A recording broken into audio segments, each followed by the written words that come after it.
Jeigu tu sveri 140 ir nepakeli 140, tai tu nešioji bagidžą, kurio tu net negali naudoti iš esmės. Tai žinai, čia toks, taip, tu masės gal turi, bet tu neturi pajėgumo. Ar tiesa, kad vyrai ir moteris reiškia skirtingai jaučia skausmą?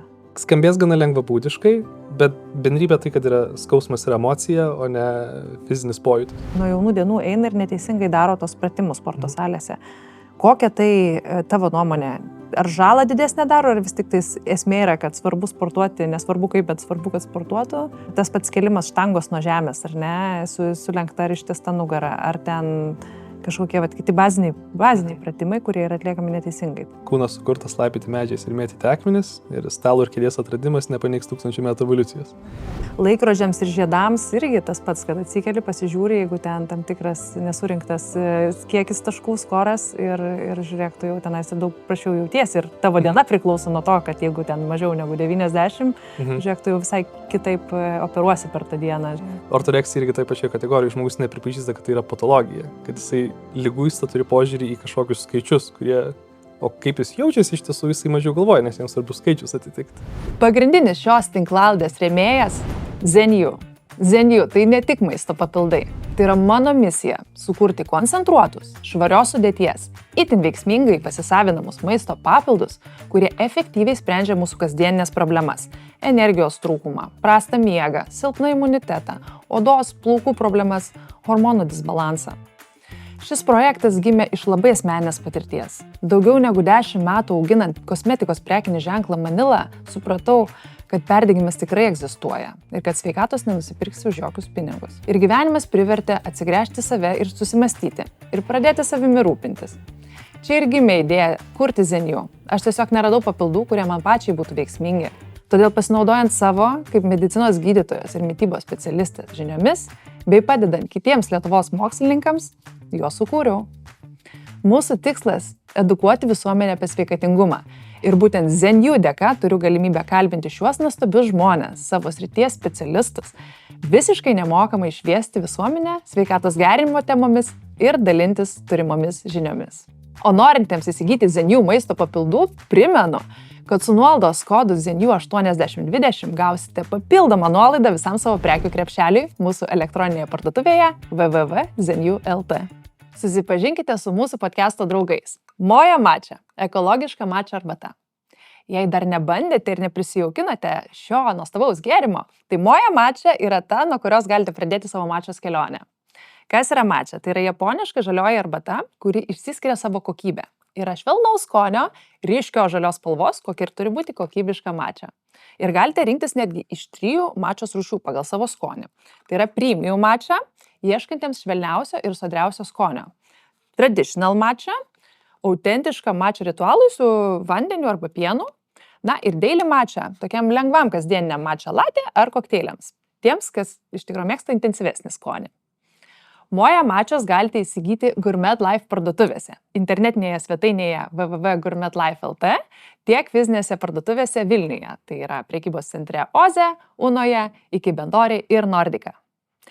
Gera žinia ta, kad Zenju 8020 podcast'o klausytojams specialus nuolaidos kodas ZEN15, kuris suteiks 15% nuolaidą Moja Matchai. Ir tai yra puikia proga ją išbandyti. Nuolaidos galioja tiek elektroninėje parduotuvėje, tiek visose fizinėse Gourmet Life parduotuvėse. Šiandien Zenju 8020 tinklalaidėje medikas Juozas Jankauskas. Pagal profesiją sporto medicinos gydytojas, bet pats save vadina šveicarišku peiliuku, nes gyvenime domisi ir išsilavinimą įgijo ir kitose srityse. Jis yra manualinis terapeutas, jėgos ir kondicionavimo treneris, knygos autorius, verslininkas, o šiuo metu dar ir psichologijos studentas. Juozas yra sunkumų klinikos įkūrėjas, erdvės, kurioje sveikata aiškinama ne per trumpalaikį simptomų malšinimą, o per fizinį pajėgumą, krūvio toleranciją ir ilgalaikį stiprėjimą. Labas, Juozai. Labas, Rūta. Labai smagu tave turėti šiandien studijoje. Labai laukiu mūsų susitikimo, nes mūsų bendras pažįstamas tave pristatė kaip vaikštančią enciklopediją. Bijau dabar nuvilti, pasistengsiu. Manau, kad tikrai nenuvilsi, žinau, kad tikrai turi labai visapusišką tokį išsilavinimą ir požiūrį į žmogaus sveikatą, į kūną. Tai būtent šitas temas ir norėčiau pagvildenti. Tai pirmas klausimas gal tau būtų toks užvedantis. Tai kasgi nutiko gyvenime, kad tu nusprendei neiti to standartinio gydytojo keliu, nesiekti tos korporatyvinės, pavadinkim, karjeros ir įkūrėjai sunkumų kliniką. Tapai verslininku, nes čia toksai kaip ir atskiras, visai žinių reikalaujantis dalykas. Čia, žinai, tas toks tikrai yra, kad taip pat kaip ir tu, žinai, studijuoji mediciną ir kažkurio metu dar turi tokią iliuziją, kad pasibaigsiu mediciną, tada būsiu gydytoju. Kažką aš ten darysiu, kai baigsiu, kažkurio metu kažką ten darysiu tiksliai, bet kažką dabar, tą, ką dabar darau, žinai, mokslo eigoje. Ir jokiuosi tas turbūt intarpas, kur aš esu rezidentas, kuris dar studijuoja ir po to dirba kaip gydytoju. Ir dabar esu, žinai, kaip čia klinikos įkūrėjas ir su viso šitom fantarom ir visokiais priedėliais save galiu bandyti apibūdinti.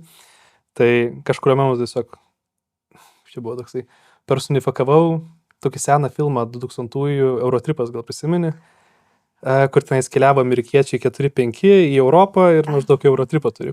Ir tiesiog ten buvo viena scena visame tame filme, kur jie berods Bratislavoje yra ir tenais ten turi visą vakarėlį, visą kitą ir iš ryto man atneša sąskaitą ir jie ten persina, kiek bus sąskaita, whatever, žinai, gauna ir tenais tipo, maždaug konversija į dolerius, maždaug ten $2.20 ir jie tipo, kaip čia viskas pigiau Europai, patipino liokajų ten 25 centus ir jisai, with this, I'll build my own hotel.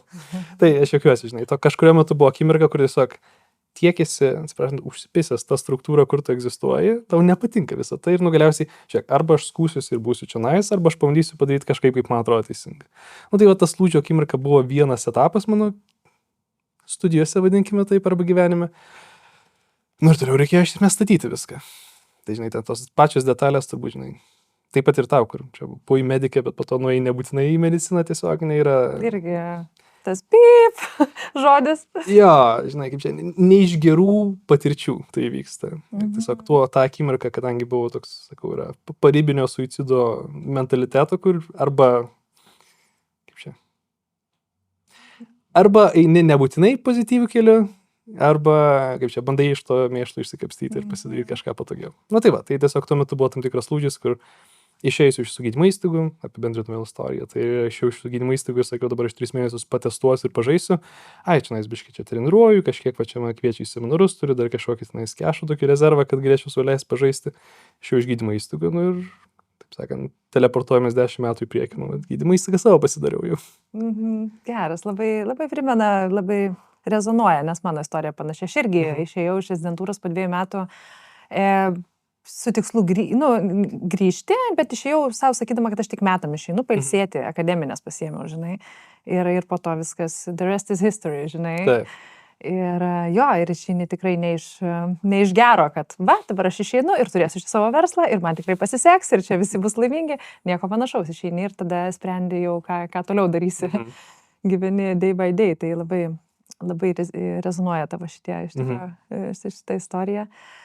Bet tu pasibaigiai rezidentūrą, tapai sporto medicinos gydytojas ir ar tu laimingas buvai su to pasirinkimu, ar kažką norėjai keisti gal eigoje, ar tai ir buvo tavo, ta prasme, tikslas?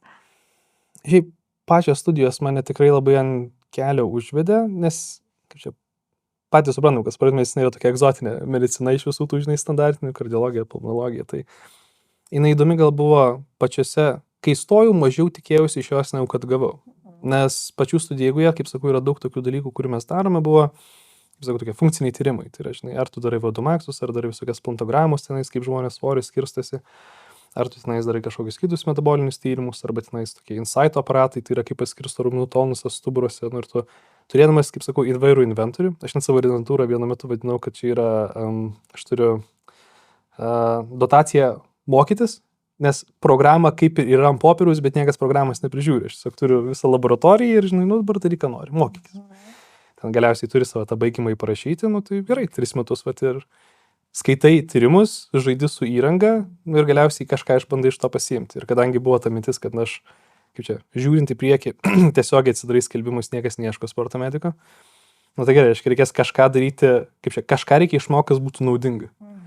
Tai to pasiekoje daug skaitai ir daug darai ir ieškai, to edžo vadinamojo, tai yra kažko, kas būtų praktiškai iš visų šito, nes, nebent liksiu klininis, taip sakant, santose, tai yra klinikinį ligoninį dirbti. Tai va, tai tuo metu tiesiog skaitydamas įvairiausius tyrimus, ten pradėjau visokius blogus rašinėti, po to pradėjau visokius seminarus, to pačiu tenais mane kviesti, kad skaityčiau, bet šalia tiesiog irgi tenais kviesdavau tai atletus, tai kolegas, tai draugus, tai šeimą tiesiog su visais tyrimais prasitestuoti. Na, žinai, klijavau tą savo kompetenciją tokia, žinai, iš visų pusių ir bandai suprasti, kaip tas žmogus kūnas veikia. Tai va, tai kaip sakant, tos studijos taip ėjosi ir man jos labai patiko, o kai pasibaigė, tai tada va išeini į tokią nežinę, o kas toliau ir čia... Kaip ir gali likti, nes tuo metu dar darbausi šiek tiek sporto dispanseryje, bei keliose kitose privačiose įstaigose, bet ir buvo toksai, lyg ir turi žinių bagažą, kuris yra toks, vadinkime, nestandartinis, kaip aš sakau dabar, tokių funkcinių testavimų pilnas. Bet tada, ką tu gali su tuo tiksliai daryti, tai yra nebent eiti, žinai, kažkokius ten tiesiogiai su sportu dirbti, arba kaip sakau, federacijas. Nelabai buvo tiesiogiai įdomu arba aktualu, nes labai kažkaip nueiti vieną šaką, nevilioja, vadinkime taip. O gydymo įstaigose dažniausiai tokius labai ribotus gebėjimus gal gali tik panaudoti, nes arba kažkur darai VaudoMax, arba kažkur kitur tenais konsultuoji atletus, bet neturi jokios įrangos. Tai toks irgi išsibarstė savyje, nes kažko nori, bet nežinai ko, turi daug, bet negali to pritaikyti ir toks pasimetimas yra iš dalies. Bet pačios studijos duoda daug. Svarbu labai, nes taip sako, universitetas ir skirtas yra išmokti mokytis, o ne kažko išmokti mokytis. Tai tikriausiai tau pagrindą ir sudėjo, nes po tos sekė daug kitų, kaip suprantu, mokslų ir domėjimosi sričių, ar ne? Sekė ir čia vėlgi turbūt kiekvieno mediko ta istorija yra unikali, nes, žinai, mano dabartinė, žinai, netgi galvoju kontekste tas klausimas, žinai, o kodėl tu pasirinkai savo sritį? Ir kartais, žinai, tas pokštas būna, kad žmonės pasirinka sritį pagal tai, su kuo yra daugiausia susidūrę, arba kur patyrė kažkokią problemą. Arba trūkumą, kur kažkokį tais jautė, kurio neišpildė jaunystėje. Taip. Arba čia netgi, žinai, tas pokštas buvo, prisimenu, dabartinėse studijose, kad kaip čia į psichologiją stoja visi, kurie turi problemų su psichika, į traumatologiją stoja visi tie, kurie daug traumuojasi tenais, o į pulmonologiją tie, kurie visą laiką arba bandomės rūkyti, arba visą laiką bijoja rūkyti. Tai visi eina per tą, kas yra labiausiai juos gąsdina, arba ten, kur daugiausiai patirties yra iš aplinkos. Tai galvoju, koks buvo klausimas? Šokus to pokštas nuo savo minties.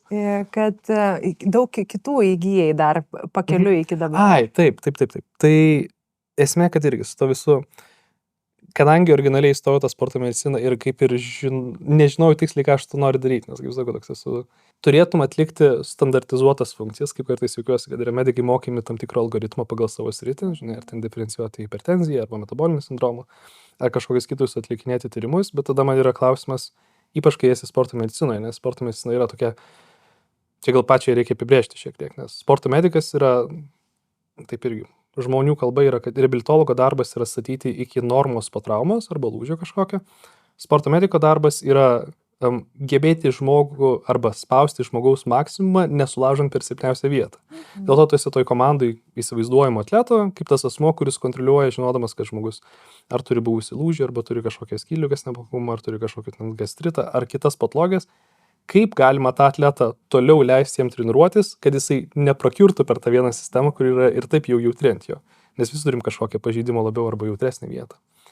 Tai to kontekste, kitas toks, sakau, paletė yra daugiau diferencijuoti silpnąją vietą kūne, tai tada, žinai, iš pradžių mokai, sakau, kaip testuoti, tada surandi, žinai, kas negerai, o kas negerai yra, tai kažkaip reikia tvarkyti. Ir tada, žinai, kadangi komanda reabilitacijos yra, žinai, kinezijai, fizioterapeutai, ergoterapeutai ir visi kiti, kurie eutai einantis kartu. Tokia, žinai, yra vidinės kompetencijos buvo visą laiką klausimas asmeninis. Aš kaip ir galiu nusiųsti kažką daryti fizinius dalykus, ten stiprinti, tvirtinti, tampytis, daryti elastingesnius audinius. Bet jeigu aš pats nesuprantu, kaip tie audiniai tvirtėja arba kaip jo dozuoti tos dalykus, aš sunkiai komunikuoju su likusio komanda. Tai gerai, tai reikia pasibaigti tas strength and conditioning, kad aš suprasčiau, apie ką kalba eina, kai reikia kalbėti su visokiais treneriais. Tas pats, kai reikia komunikuoti su manualiniais terapeutais ar tais masažuotojais. Aš galiu pasakyti, pasitinais yra trapecijos didelė įtampa, yra skaučiami skausmai, eik masažuotis. Tai vienas masažuotojas patrina, kitas paspaudo stipriau. O kaip iškomunikuotų, kad tiksliai reikia, tai man reikia išmokti šitos dalykus, galėčiau komunikuoti su jais aiškiau. Tai ir toks, žinai, gaunasi visiškai sumuštinis, kur vien dėl to, kad aš iš dalies norėdamas sukomunikuoti su likusia komanda, o iš dalies tam, kad aš galėčiau suprasti, kiek iš tiesų turi galios arba sverto kiekviena atskira sritis, tos vadinkime bendros fizinės reabilitacijos, Nu, tai reikia visas tas sritis išmanyti. Tai va, taip ir tas mokymas įskliuojasi vienas po kito ant viršaus. Bet tai skamba tarsi švietimo sistemos truputį spraga šitoje specialybėje, nes tarsi sporto medikas tada ir galėtų visus šitos dalykus rezidentūros metu ir mokytis, kad nereikėtų jam po to atskirų dalių dar bandyti susirinkti. Tiesa, bet čia, žinai, yra kaip su ta medicina, yra kuo toliau mišką, tuo daugiau medžių. Tai yra, tai paimkim dar tą, pavyzdžiui, bendroji medicinai, kiek mes praeiname komunikacijos su pacientu? Nu, kiek laiko tam skiriame? 11 minučių, kiek ten. Ja, mes čia, žinai, galim skaičiuoti paskaitom dienom, bet, čia valandos per daugelį metų, kiek mes tam paskiriame. Tai, bet tam yra visa atskira šaka komunikacija, psichologijos ir visokių kitokių aspektų. Tai kaip ir praeinam rezidentūroje pro tos tokius fizinius mokslus, arba kaip tai yra daroma, bet, galiausiai tu supranti, kad, to bendro praėjimo ir palėtimo, man neužteko tų 3 metų, nes rezidentūra šiaip sporto medicinos yra santykinai trumpa, labai trumpa. Ir vėlgi, žinai, čia toks kaip iš dalies netgi su asmeniniam savybė daugiau yra susiję, kad, man tai buvo negana, kiek davė, tai aš daugiau noriu. Aš noriu suprasti, kaip veikia tai. Domiesi ilgaamžiškumu, biohackingu, sveikata, medicinos naujovėmis?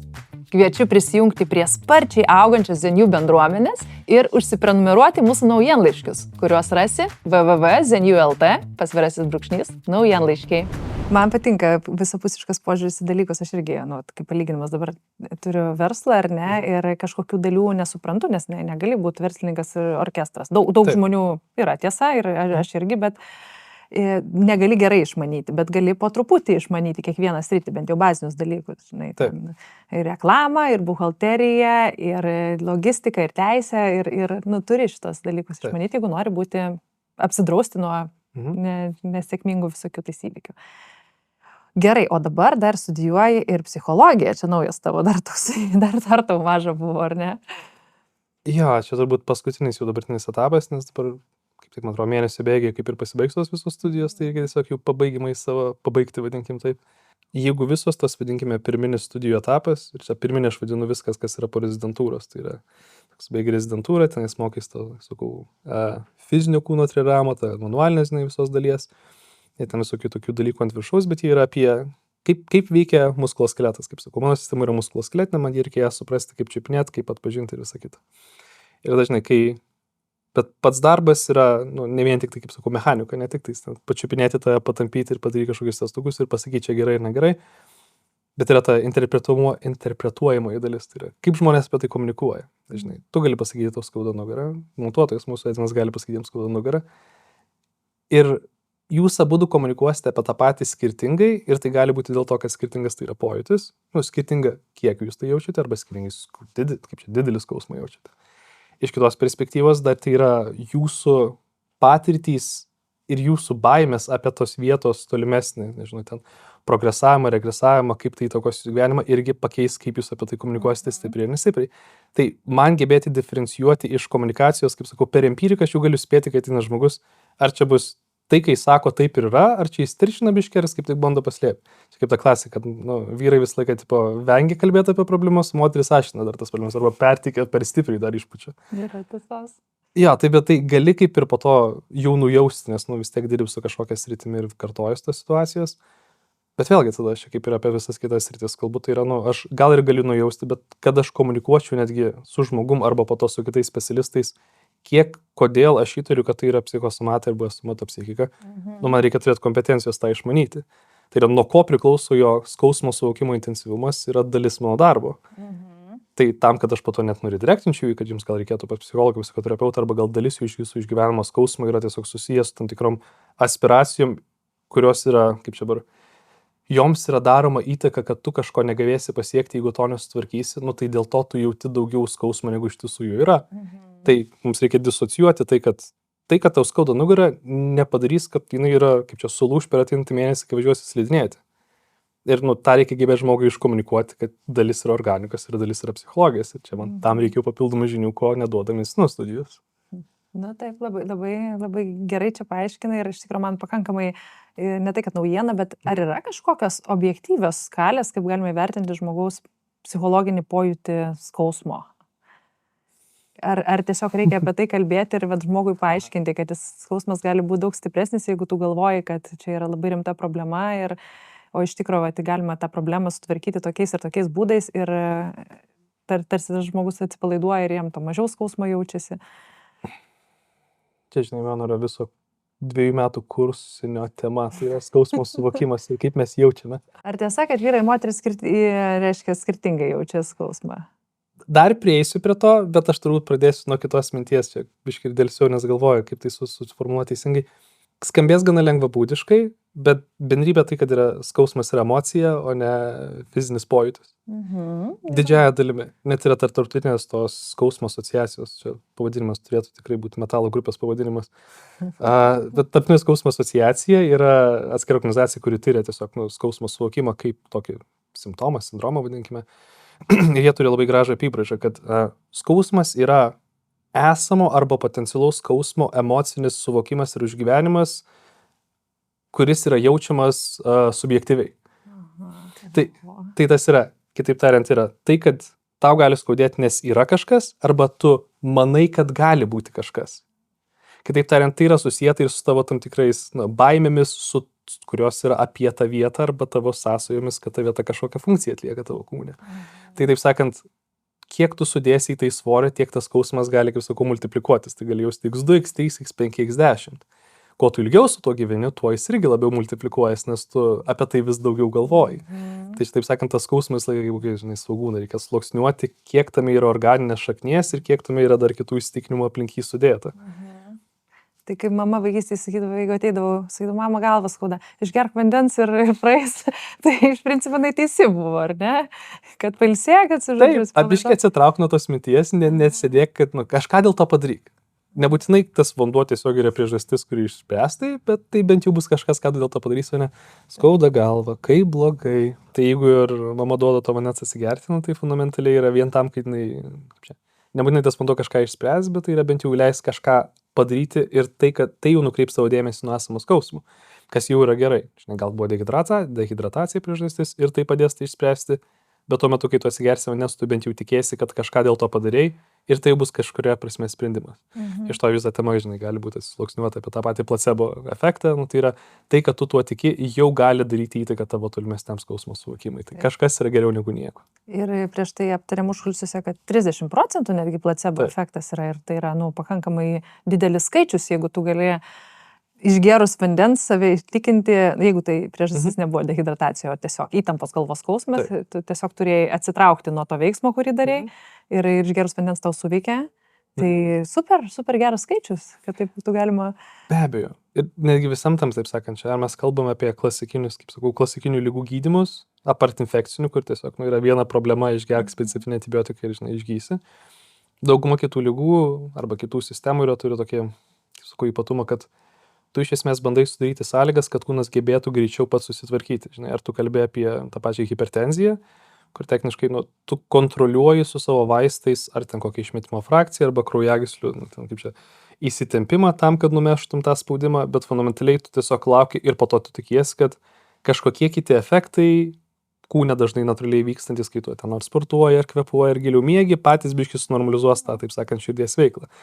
Tai tas pats ir čia yra, kad visuomenės tiksliau yra labai būdinga, kad didžioji dalis gydymo, ar gal nesakyčiau pusė, viso gydymo yra iš esmės, kaip žmogus interpretuoja, kaip vyksta pats gydymas.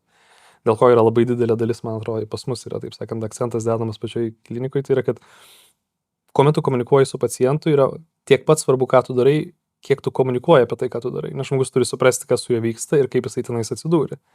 Nes jeigu jisai tą supras, jam jau bus demistifikuotas procesas ir jisai greičiau susitvarkys tą problemą, nes ten nebebus, jo man skauda, bet jeigu skauda, čia kalbant apie nugaros skausmus ypač. Na gerai, jeigu man skauda, tai jeigu skauda, tai galimai yra išvarža, bet jeigu išvarža, tai bus operacija, bet jeigu operacija, aš galiu kojų nejudinti. Bet jeigu ir neoperuosiu, tai lemba, bet tada, kai važiuosiu atostogų, irgi skaudės, o kaip aš atostogausiu? Jeigu tu demistifikuoji, kad išvaržos turėjimas nesukelia tiesiogiai skausmo, tai tuomet jo žinia, kad ten yra išvarža, nebus susieta su jo baime tam tikra. Ir tu turi atidalinti tos aspektus iš esmės. Bet tai iš principo einam link to, kad žinojimas atveria duris, ar ne, į tai, kaip tu jautiesi. Ta prasme, kad žmogus gal tada pajunta, kad turi kažkiek kontrolės tam dalykui ir jam pasidaro ramiau. nuo tos minties, kad jisai, turi daugiau informacijos, reiškia, turi daugiau kontrolės, turi daugiau pasirinkimų. Ir ta mintis, žmogų kažkaip tas jį atpalaiduoja ir jis tada gal mažiau to skausmo jaučia. Pritarčiau, bet irgi čia sudėčiau tokį, žinai, astriksą, kaip būna žvaigždutės prie visų komentarų. Mano ypač šių metų yra labai dažnai čia kaip kartojama mantra, frazuotė, tai yra pasaulis yra toks, kokį tu jį matai.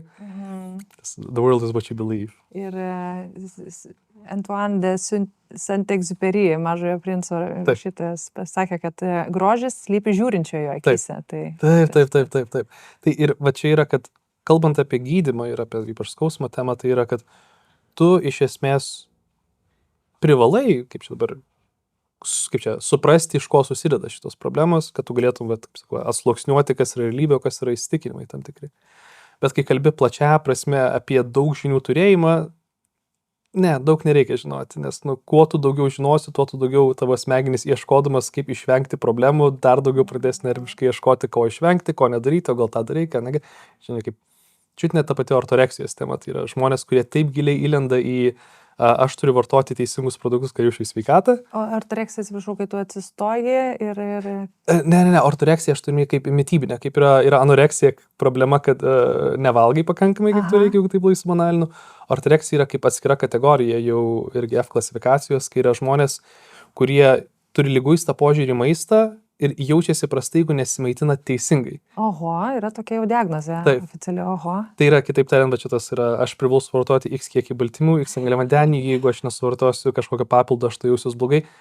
Tu įkalbi savo problemą dėl to, kad tu susikūrei standartus, kaip turėtų viskas būti teisingai. Ir kuo tu daugiau sužinai, tuo tu dar daugiau taisyklių savo iškeli. Taip sakant, kartais yra, the world is what you believe. Jeigu tu tiki, kad tau reikia atitikti standartą, tai kol netik standarto, tu savo problemą jausi. Bet čia yra šių laikų turbūt didelis dalykas, jau čia vos ne daug kas šitame health and wellness sferoje gali turėti šitą ortoreksiją, ar nėra taip? Yra, ir irgi mūsų viena iš dėstytojų psichologijos akademijoje apie šitą labai daug kalba, nes jinai yra dirbanti anoreksijos skyriuje. Ir tai yra labai tragiška šiaip liga, kiek su jie, vėlgi, girdžiu tai iš žmonių, kurie dirba su jie, tai yra kaip, jau tas yra labai liūdnas komentavimas, kad sako, dažnai, kai mes turime bet kokią sutrikimą ir ligą, kad sako, tai yra, vyksta konsultacija ir sėdime aš, pacientas, kuris turi kažkokią patologiją ir jo liga. Nes sako, anoreksijos atžvilgiu tai yra, sėdžiu aš, sėdi liga ir šalia ligos sėdi žmogus, kuris ją turi. Tai kitaip tariant, žmogus ir liga yra prieš tave abudu, nes jisai net nepripažįsta tos ligos. Ortoreksija irgi taip pačioje kategorijoje, žmogus nepripažįsta, kad tai yra patologija, kad jisai liguistą turi požiūrį į kažkokius skaičius, o kaip jis jaučiasi iš tiesų jisai mažiau galvoja, nes jiems svarbu skaičius atitikti. Tai taip, tai yra moderni liga, gal taip vadinkime, bet fundamentaliai jinai yra labai psichologinė, ne fiziologinė. Taip, bet šitą gal netgi galima būtų pritaikyti ir visiems tiems laikrodžiams ir žiedams irgi tas pats, kad atsikeli, pasižiūri, jeigu ten tam tikras nesurinktas kiekis taškų skoras ir žiūrėk, tu jau tenais ir daug prašiau jautiesi ir tavo diena priklauso nuo to, kad jeigu ten mažiau negu 90, žiūrėk, tu jau visai kitaip operuosi per tą dieną, žinai. Tu pati paminėjai tą žodį placebas, skaitai, ką nocebas reiškia? Priešingą reikšmę, kad gali nebūti iš vis veikliosios medžiagos ir žmogus tiki, kad buvo ta veiklioji medžiaga, pavyzdžiui, ar ne? Taip, tai va čia jos vienas su kitai yra žaidžiančias, nes placebų galim sakyti, kad, žinai, čia turime vandenuką, kurį kai aš išgersiu, nes jame yra magiškų dalelių, aš jausiuosi iš karto žvalus. Ir tada gali pasakyti priešingą dalyką, žiūrėk, Juozai, aš tau įpyliau čionais magiškų dalelių vandens, ne, ten įpyliau magiškų dalelių, bet buvo nepakankamai. Tai kai tu išgersi, nesijausi toks žvalus. Placebą padarai, nes tu pasakai, kad aš galėčiau būti gerai, jaustis gerai, bet dabar nesijausiu taip gerai, nes aš kažko negavau. Ir tu numuši iš karto mano savijautą, sukurdama ant to, žinai, daug reklamų stovinti. Jeigu jūs darote šitos dalykus, jeigu jūs nedarote šitų dalykų, jūs galite jaustis prastai.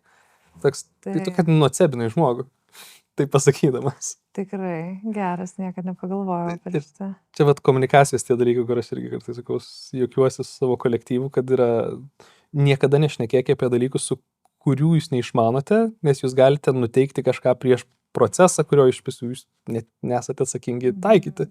Žinai, čia man komunikuoti apie kokias nors akupunktūras, nedarau, nežinau nieko ir nesakau apie tai. Ar man ten komunikuoti apie biologinės terapijas. Nežinau, nedarau, neturėčiau komunikuoti. Nu, nedaug dievė, aš pasakysiu kažką ir po to žmogui to reikės, o jis bus nustatytas to nenoryti. Nu, tai čia labai reikia atsargiai komunikuoti apie dalykus, kartais ypač, kai kalbi su individualiu pacientu. Sportuoji, stengies, bet po treniruotės jautiesi labiau išsekęs negu sustiprėjęs? Tavo kūnui reikia daugiau nei tik sveikos mitybos ar baltymų kokteilio. Dideli krūviai, intensyvus tempas ir net miego trūkumas silpnina raumenų atsistatymą, apkrauna sąnarius ir atima pastovią energiją. Jeigu kūnas negauna reikiamos paramos, progresas sustoja. Zenju rinkinys sportuojantiems sukurtas tam, kad palaikytų tavo kūną nuo treniruotės iki visiško atsistatymo. Gryni jūrinio kolageno peptidai padeda palaikyti sąnarių lankstumą ir raumenų struktūrą, gerina atsistatymą. Magnis mažina įtampą, palaiko nervų sistemą ir padeda greičiau atsigauti. Na, o MCT su akacijos skaidulomis suteikia švarios, kokybiškos energijos, bet cukraus šuolių. Stipresnis kūnas, greitesnis atsistatymas, daugiau energijos. Tavo treniruotės pagaliau duos dar geresnį matomą rezultatą. Papildyk savo asortimentą moksliškai pagristų sprendimų. Užsisakyk Zenju rinkinį sportuojantiems ir pasiek geriausią savo formą. Tai kaip šitame visame tavo visapusiškame domėjimasi iš tikrųjų atėjo ta mintis, kad reikia turėti tą savo kliniką, nes verslo kelias yra atskiras kelias, visai būti gydytoju yra viena, būti verslininku yra kita, tikrai reikalauja papildomų tų kompetencijų ir laiko, ir motyvacijos. Tai kaip nusprendėjai kurti sunkumų kliniką? Kodėl nusprendėjai kurti ją? Čia, žinai, turbūt klausimas yra ne kodėl, o kaip tai atsitiko ir dažniausiai yra netyčia. Nes čia vienas dalykas lydėjo kitą ir netyčia atsirado klinika. Bet turbūt ta istorijos pradžia klinikos atsiradimo ir buvo kažkur tas mano išėjimas iš visų rezidentūrų ir, sakau, 3 mėnesius pažaisiu. Net kortelę buvau pasidaręs tokią vizitinę, kur yra laisvai samdomas medikas. Tai visokie renginiai vyksta, laisvai samdomas medikas, ką tai reiškia, galit mane pasikviesti bet kam, gali namus atvažiuoti, gali paskaityti seminarą. Tai tas periodas išsitęsė iš 3 mėnesių vis ilgesnį, nes tuo metu, čia buvo jau kaip ir buvau pabaigęs savo tą strength and conditioningą visą ir turėjau savo ten keli žmonės, kuriuos treniruoju salėse, tuo metu, kai dar tai buvo pusiau legalu daryti, šiais laikais jau nebepagaisyti įstatymai. Nes namie buvau pasistatęs maždaug masažinį stalą, kur jeigu kažkam reikia, aš pasikviesiu ir pasidarysiu, bet šiaip man irgi niekur nedirbi. Taip pat, kaip sakau, tos seminarus skaitau. Ir kai jau artėjo, kai atėjo į Lietuvą tas covidas mūsų, tai buvo toks, šita saviveikla, kaip čia, namie netlikinėsiu, nes kažkaip per absurdas, salės irgi užsidariusios, tai tuomet buvo, kad pasiėmiau atskirą patalpą, čia dar prieš buvo realiai covidą. Tiesiog jau per daug buvo visokių srautų užsakymų ir kitų dalykų, tai pasiėmiau atskirą patalpą, pasistačiau masažinį stalą, pasistačiau paprastą stalą, pasistačiau reką, viso to, ko man reikėjo vienoje vietoje ir tiesiog centruokime visą veiklą, nes jos yra pilna jau pas mane tuo metu.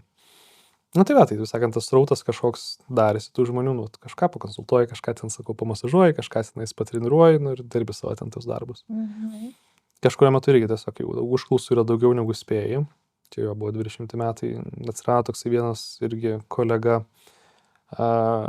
kuris tiesiog tuo metu su tokį dylą pasidariau, kad sako, žiūrėk, aš tai išmokysiu tos dalies, kas yra mano treniravimas visas ir padėk man, nes aš nespėju. Ir ten pasidalinom, kad kabinetą aš dirbu iki 6, jisai dirba po to nuo 6 iki 10 ir tai, žinai, viens po kito. Ir covido, kai vyko, tada ir buvo mūsų ta pati mintis pagrindinė, tai visą tai, ką mes čia darome, kind of fine, bet kadangi karantiną ir visą kitą, tai arba mes legitizuojam savo veiklą, įsisteigėm tikrai kaip gydymo įstaiga, arba mes, sakau, lendam į pogrindį ir slepiamės, kad toliau, kad tai darome. Taip sakant, tas moralinis klausimas buvo sakytas savaime, tai į pogrindį mes nelysime, nes nedarom nieko nelegalaus, tai įsisteigėm kaip įstaiga. Tai 21 metais mes ten vasaros eigoje jau susiradom patalpas, pasidarėme remontą, įsirengėme, ir įsikėlėme ten kažkur nuo spalio mėnesį. Tai šiemet jau 5 metai bus. Tai iš pradžių mes ten buvom dviese, po to patalpų, kadangi tuo metu buvo 100 kvadratų, mums buvo labai daug iš 20 kvadratų kabineto, tai po to Nes irgi tuo metu mes jau nebespėjom dviese dirbti ir eilę turėjom kokius 2 mėnesius, tai tada buvo, ta eilė suvalgoma iškart, nes patalpa yra didesnė, bet tada mums reikia daugiau kitų darbuotojų, tada suranda vieną trenerį, tada kitą trenerį, tada reikia masažuotojo, tada kitą, klijuoji komandą po truputį, nes tu matai, kad nebespėjai su ta, taip sakant, forma, kurią taikai. Ir iš pat pradžių, kaip sakau, tai yra iš tos lengvabūdiškos vienos mens praktikos, kur aš tiesiog kažką tenais konsultuoju, treniruoju, masažuoju, tai tiesiog pradėjo statytis tas visas procesas, ką mes ir turime tokį savo tą vadinamą vidinę sistemą ir vidinę metodologiją, kaip tai veikia, ten, kaip sakau, gydymas, reabilitacija ar diagnostika, kai kurią dalį pažiūrėsim. Labai įdomu, dar pakalbėsim apie jūsų metodologiją. Tai kokie žmonės gali kreiptis į sunkumų kliniką? Kokių klientų dažniausiai turit? Pacientai ir klientai, beje? Klientai dažniausiai sakom, pacientą žodį aš linkęs rečiau naudoti. Daugiau čia yra tas palikimas iš ligonių, nes kaip čia lotyniškai kilmė yra patiens, tai yra auka. Ir kaip aš juokiuosi, tai yra sakyti žmogui pacientas ir vadinti jį auka. Taip, aš tau padėsiu, bet aš nenoriu tavęs auka vadinti, nes čia yra tokia, prikabinti tavo rolę. Aš suprantu, kad mes nevadinam taip žmonių, arba taip nelaikom jų aukom tiesioginė prasme, bet tas kontekstinė detalė, kai jau žinai, kad tai yra auka, man sunku yra naudoti. Negalėt matyti, net galiu dabar atgirdėti aš irgi šito. Čia žinai, kaip irgi toks. Tai klientas. Tai ar tu klientas, kuris atvažiavai mašiną taisytis pas automechaniką, ar tu esi klientas, kuris ateina per duris, nes jiems skauda nugarą. Klientas. Tai va, tai čia nesumenkina visiškai jų problemų. Bet fundamentaliai tai pas mus gal daugiau, kaip sakau, kreipiasi tų, vadinkime, muskuloskeletinių. Tai žmonių kalba išvertus? Žmonės, kurie skundžiasi kaulų, raumenų arba raiščių kažkokią problemą arba su to susietom problemom. Irgi per laiką biški mūsų tokia gal profilis po truputį vis keičiasi ir gryninasi į tam tikrus atsišakojimus, bet ta tokia bazė, gal sakyčiau, 60% yra žmonės, kurie turi įvairius ten kelių, pečių, nugaros skausmus. Čia gal nugaros skausmai kokia 30% mūsų viso srauto, tai čia toks didžiausia apibrėžta grupė iš visų. Ir tenais, ar tai žmonės, ir dažniausiai būna, kad siunčiami arba neurologo, arba traumatologo, arba kažkokių tokių gydymo įstaigų, kur, kaip čia pabandytas, tas toks standartinis reabilitacijos procesas, kur nueik patampy gumelės ir, žinai, ten kažkas pamasažuos. Bet tą tolimesniam visam etapui, kaip ir pas mus būna, kad jau siunčia žmonės. Tai didžioji dalis tų muskuloskeletinių. Bet kadangi komandai dabar pasipildė, esame daugiau biškinį metus endokrinologą turime, tai jau atsiranda tų visų, kaip sakau, komorbidinių visokių sutrikimų. Ar tai yra moteris su menopauze, ar tai būtų nutukimai, ar tai būtų kažkokie kašitmotai, tai you name it, we got it, čia klausimas tik tais, kiek jų yra. Kaip įdomu, dirbate komandai, reiškia su keliais gydytojais ir gali spręsti žmogaus problemą. Taip, aš kadangi tiesiog panaudoju žodį komanda, tai šitą turiu iš karto įdėti, tai yra bene, kai pradėjom visą podcastą mano pokštą, aš pasistatysiu savo ligoninį iš to 1 kapeikos, tai ir buvo gal mano visa ta mintis. Kai bėgu iš įstaigos, man atrodė, kad medicinos taikymas yra labai depersonalizuotas. Jis yra toks, tu įeini tam tikrą prasme konvejerį, jeigu mes kalbame apie tą valstybę mediciną, kur mes ir mokome, žinai. Korporacija tai yra, Tu teisingai tai vardinai, tai yra korpas tiesiog. Tai ir tas, buvo didelė dalis, ko man trūko pačioje medicinoje, nes, tu ateini su tokia, kaip sakau, labai naivia ir vaikiška mintimi, aš esu čia, nes aš noriu padėti. Bet tu gauni tokį, žinai, tą šaltąjį, kaip čia, tėviškos rankos gydymą, kur tiesiog, tai reikia daryti taip, viskas, geros dienos. Ir tu turi taip irgi elgtis, bet aš taip nenoriu elgtis. Man tai taip svetima, tolima. Ir tai nėra šiltai, tai nėra tas gydymas, kaip aš jį įsivaizduoju. Tai bet iš to ir buvo labai tokia didelė šaknis pačios klinikos, kad mes privalome išlaikyti komandą pakankamai mažą, vien tam, kad mes galėtume komunikuoti tarpusavį ir kad, čia kaip sakau, taisyklė yra tokia viduje, kad darbuotojų ir klientų niekad negali būti tiek, kad visi darbuotojai nežinotų visų kitų klientų ir visi klientai nežinotų visų darbuotojų. Nes mes iš esmės esame komanda ir mes turim dalintis informaciją. Ir vos tik tai, žinai, jau bus tiek darbuotojų, kad aš kažkurių nebepamatysiu. Tai aš vėl artėju prie korpo, kur turiu turėti kažkokią struktūrą, kuri visą tai depersonalizuoja, bet, vėl tame čia nebegydymas jau yra. Taip. Bet užsiminėjai man, kad kai rašai komandai, reiškia, procedūrų aprašymus ar ne ir mokymus, kad gavosi, kad tiek tai buvo visai tikrai nemažai informacijos, kad tu netgi knygą parašai. Taip, čia vat yra Juozo knyga. Rekomenduoju įsigyti, dar pati neskaičiau, bet girdėjau gerų atsiliepimų. Tai papasakok apie šitą, kaip jinai atsirado ir vis tik tais, kas čia yra skirta ar specialistam, ar klientam, ar pacientam. Ok, tai jo, originaliai tai irgi pasijoksiu iš to, kur pradėjau rašyti tai labiau kaip knyga, kaip tam tikrą rankraštį savo būsimam personalui, nes irgi čia 5 metai vis tiek kaip verslui, žinai, jau pakankamai, kad tu nebesi visiškas startupas, tai reikia čia standartizuoti kažkokius procesus. Ypač, kad originaliai, kai mes komunikavom su to pirminiu teamu ir vis dar dabar, kad yra, tai gimė iš to, kad buvo kažkokia žinia arba skilsas, kurį Juozas taikydavo žmonėms ir, taip sakant, tas skilsai jisai bandė kristalizuoti į kažkokį, apibrėžtą standartą ir kad tai darytų tiesiog kiti asmenys, kol jisai, galės apsimti kažko, ką jisai gali daryti. Ir iš to gimė, kad, gerai, mums reikia apsirašyti, kodėl mes taikome bazinius judesius, kodėl mes norime daryti tupimus, kodėl mes norime daryti traukas, kodėl šitie judesiai yra vadinami funkciniais judesiais, kodėl mums yra svarbu jėga arba kada mums svarbu ištvermė. Tai yra tam tikra komunikacinė eilutė, tai yra, kai žmogus įeina į bet kokį tą patį gydymo procesą, jis turi suprasti, ką tas procesas daro jam, arba kodėl mes norime taip gydyti tą kūną. Tai kaip sakau, tai yra tam tikros komunikacijos eilutės, bet iš kitos pusės tai yra tam tikras knowledge bases, kurį aš norėjau iš savo personalo, kad jie, kaip žmogus klausia, kodėl mes tai darom, kad jie visi tą patį pasakytų, nes o ne kad būtų vienas apie batus, kitas apie ratus. Čia kaip būna, nes, pavyzdys tas pačius, pritupimus, tu gali daryti ir salėje, gali daryti pas mus, gali daryti namie. Ir visi žinai, kaip čia apie pritupimus, vieni sako, aš darau, nes tai yra kūno svorio judesys, kiti sako, nes jėga yra labai svarbu kaulams, trečias sako, nes čia yra dalis mano mankštos. Jo, bet man reikia kažko bendro iš viso to ir kadangi man svarbiausia yra gydymo tik tais dalis, tai man reikia, kas yra, kur pritupimas yra gydymas, reikia, kad žinotų žmogus, kuris taiko pritupimus. Tai reiškia, aš turiu žinutę unifikuoti ir standartizuoti. Tai tiesiog prasidėjo nuo to, kad aš rašau apie tos judesius, apie miegus, apie kažkokius minimaliai reikalingus ar papildus, ar maisto aspektus, ar tą pačią miego svarbą ir kitką. Aš apsirašinėjau tam, kad personalas galėčiau nepasakoti tą patį per paties, kai ateina naujas, bet tiesą sakau, 120 puslapių galiausiai buvo toksai.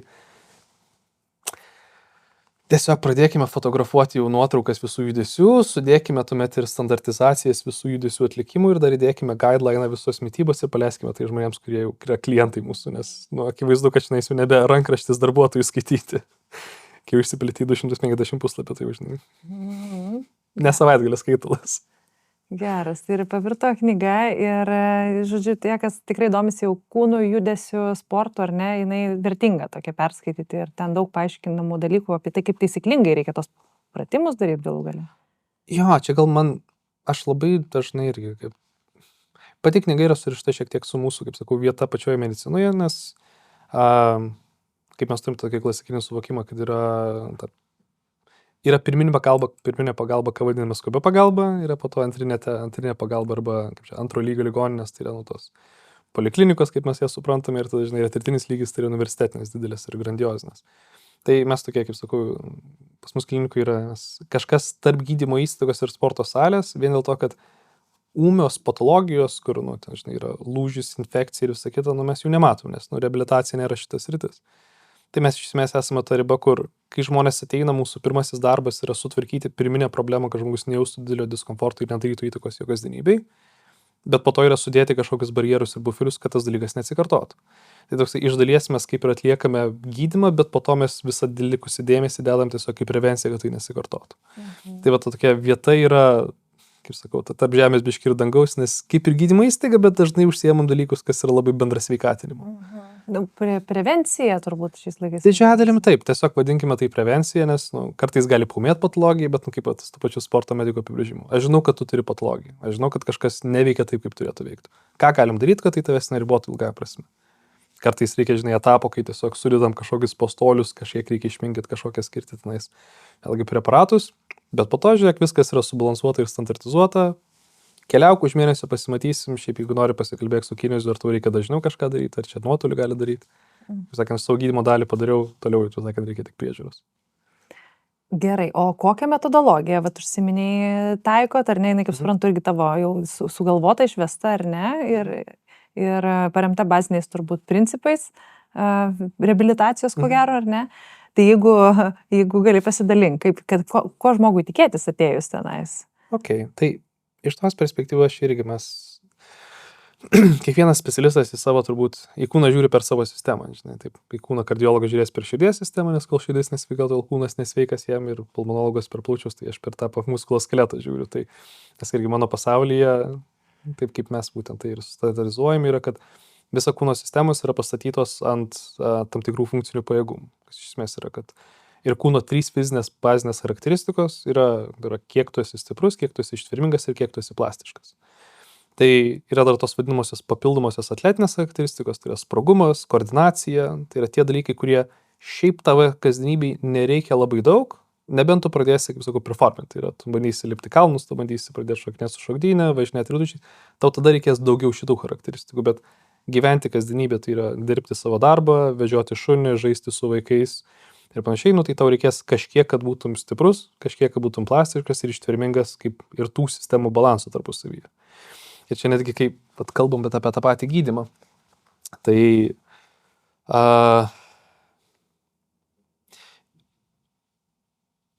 jeigu žmogus, kad ir turi, čia aš prieš tai panaudojau tą pavyzdį, tai yra, jeigu žmogus serga hipertenzija, kaip reikia gydyti hipertenziją? Kaip reikėtų gydyti? Čia, žinai, taip, nebūtinai reikia tiksliai žinoti atsakymą, bet kaip tu pati norėtum atsakyti šitą klausimą? Kaip gydytum hipertenziją? Tai visų pirma, pašalinti priežastį, kodėl kraujo spaudimas kyla. Jisai gali kilti dėl įvairių priežasčių, bet esmė kraujagyslių inervacija ir jų susiaurėjimas, susispaudimas, ar ne? Taip. Tai, kaip sakant, gydyti inervaciją, mažinti simpatinės nervų sistemos aktyvumą. Ok, gerai. Daug skatinti atsipalaidavimą. Puikiai. Čia nėra neteisingo atsakymų, ką tu vardini. Tai, ir žinai, turbūt galėsi skatinti didesnį deguonies ir absorpciją, žinai, ten judėjimas prie to prisidėtų. NO, azoto oksido gamyba organizme. Taip. Tai ir ten, žinai, mes galėtume tokius išvardinti, kaip sakau, labai mokslinius faktorius, ko mes iš to kūno dabar daugiau norime. Tai mes norim, kad dilatuotų, bet dilatuoja, kai mes ilsimės, dilatuoja tada, kada giliai kvėpuojam, dilatuoja tada, kada yra mažesnis kiekis druskos arba didesnis kiekis vandens. Ir tada aš sakau, gerai, tai kada šitos būsenos pasiekiamos? Tada, kada, tada, kada eini lėtai zone 1, tada tenais arba zone 2, tada tenais labiausiai dilatuoja, nes nėra didelės įtampos ir ten to pačius, kaip čia, šiek tiek skatinį simpatinę, bet po to antagonistiškai parasimpatinę aktyvuojas vėliau. Tai norit, kad vaikščiotų žmogus, taip. Tai norit, kad vaikščiotų ilgai, taip. Tai išvirmę norit treniruoti. Susiveda vis tik vieną. Aš devalvuoju į tiesiog kažkurią iš tų, kiek man reikia stimuliuoti vieną iš tų faktorių, nes vienas iš tų 3 faktorių veikia iš esmės visas didžiasias ligas arba grinės ligas. Ar mes kalbėtume apie, čia vėl pabūsiu labai, šnekėsiu labai abstrakčiai, bet kad, žinai, onkologijų temoje būna dažniausiai metabolinės potėpė, apie, onkologinės ląstelės, jos vienos preferina arba geriau dauginasi, kuomet yra daugiau laktato, kitos daugiau ten gliukozės ir panašiai ir panašiai. Taip, tai ar bendrai, kokio, žinai, kepenų vėžio arba to pačiu storžarnės vėžio, ar tu nori, kad nebūtų žmogus sergantis cukriniu diabetu? Taip, nes prie diabeto ūmesnis yra progresas. Ar tu norėtum, kad šiai būtų gliukozė stabili ir žemesnė? Jo norėčiau. Ar raumenis yra geras depas gliukozė? Yra. Tai turbūt nori daugiau jėgos? Nori. Tai reiškia jėgos faktorius reikia. Tai aš ieškau, kaip, tai sakant, nes muskuloskeleto sistema, su kuria dirbu, tai yra, kurių iš tų fizinių faktorių man reikia daugiau stimuliuoti arba padidinti buferį, kad jis veiktų kaip dempinguojantis efektas tai patologijai, kuri šiuo metu yra. Tai iš tos pusės yra, gal mūsų ta pagrindinė bazė yra, kad mes turime, tas 3 sistemas įsivertinti ir kurios jos yra didžiausia, jeigu kalbam ne patologijos sveiką asmenį, kuris nesiskundžia šiuo metu, bet norim prevencijos. Tai mes turime iš esmės subalansuoti, kad tu būtum pakankamai stiprus pagal kriterijus, pakankamai plastiškas ir pakankamai ištvermingas. Ir kad kol šitie yra minimalius kriterijus atitinki, tol gerai, nėra rizikos faktoriaus akivaizdaus. Jeigu yra kažkokia patologija, ateina žmogus su nugaros skausmu. Tu, žinai, gali visai išsimagyti, metodologija tokia steko naudojame, ten pažiūrėti, pasidaryti žemėlapį, žinai, kiek ten stempia pečiai, kiek įstempus ten nugara, kiek dubuo, šlaunis, tai yra praeini pro visą kūno raumenis. Ir, tai gerai, tai pas tave yra labai daug įtampos, pečių lankė, apatiniai nugaroje ir blauzduose. Tai kaip, tokie žemėlapiai, kaip braižome būna, tada tokiais, matosi, kur raudona, žinai, raudona ties pečiais, raudona ties apatinė nugara ir raudona ties blauzdomis. Ir visiškai nieko ties šlaunimis, visiškai nieko ties dubiniu. Ir kuomet, sveikata iš muskulinės pusės yra, kai yra vientisumas tarptautinių. Visur vienodai arba stipru, ar plastika, ir kaip aš tai sakiau. Tai sako, tai arba mūsų tada yra tikslas atleisti ten, kur yra įtempta, arba sustiprinti ten, kur yra per laisvą. Nes mums reikia vientisumo, nes skausmo kontekste, ir čia skausmo mūsų būsio temą paliečiame, tu jauti skausmo nugaroje dėl to, kad tenais yra santykinai daug įtampos, o šalia tavo dubinėje, tai yra užpakalyje, yra visiškai 0 įtampos. Kol čia yra nieko, o čia yra daug, tu šitą labai daug jauti. Ir tada, pavyzdžiui, kai žmogus atsistoja, kai jam skauda nugarą, tada įsitempia biškį dubuo Ir tais mažiau nugaras skauda, ne dėl to, kad nugaras atsileido, dėl to, kad dubuo įsitempė. Tai tada mūsų arba tikslas yra arba turime atplaiduoti ir išlaisvinti ten išnabyti nugarą, arba mes turime tiesiog sustiprinti šlaunys ir dubinį, kad tu nebejaustum to skausmo didelio. Tai va čia žinai, kurią aš turiu stimuliuoti, kurią sistemos dalį stimuliuoti, kad aš galėčiau paleisti tą esančią problemą. Tai va čia ir metodologija ir sukasi dažniausiai apie kurios vietos mums reikia išmest tos fizinės stiprinimo arba lavinimo arba paleidimo. Kaip įdomu, tikrai labai logiškai paaiškinama priežasties pasiekmės tiesiog dalykas. Taip. Gerai, o iš tavo praktikos vis tik tais ateinant, kalbam apie sveikus žmonės, ateina sveikas žmogus, tai va statistiškai, kiek tų žmonių, kuriems trūksta jėgos, kiek kur ištvermės reikia daugiau širdelį treniruoti ir kiek mobilumo, nes mobilumas tai plastiškumas, tu minėjai, Plastiškumas, lankstumas iš principo. Taip.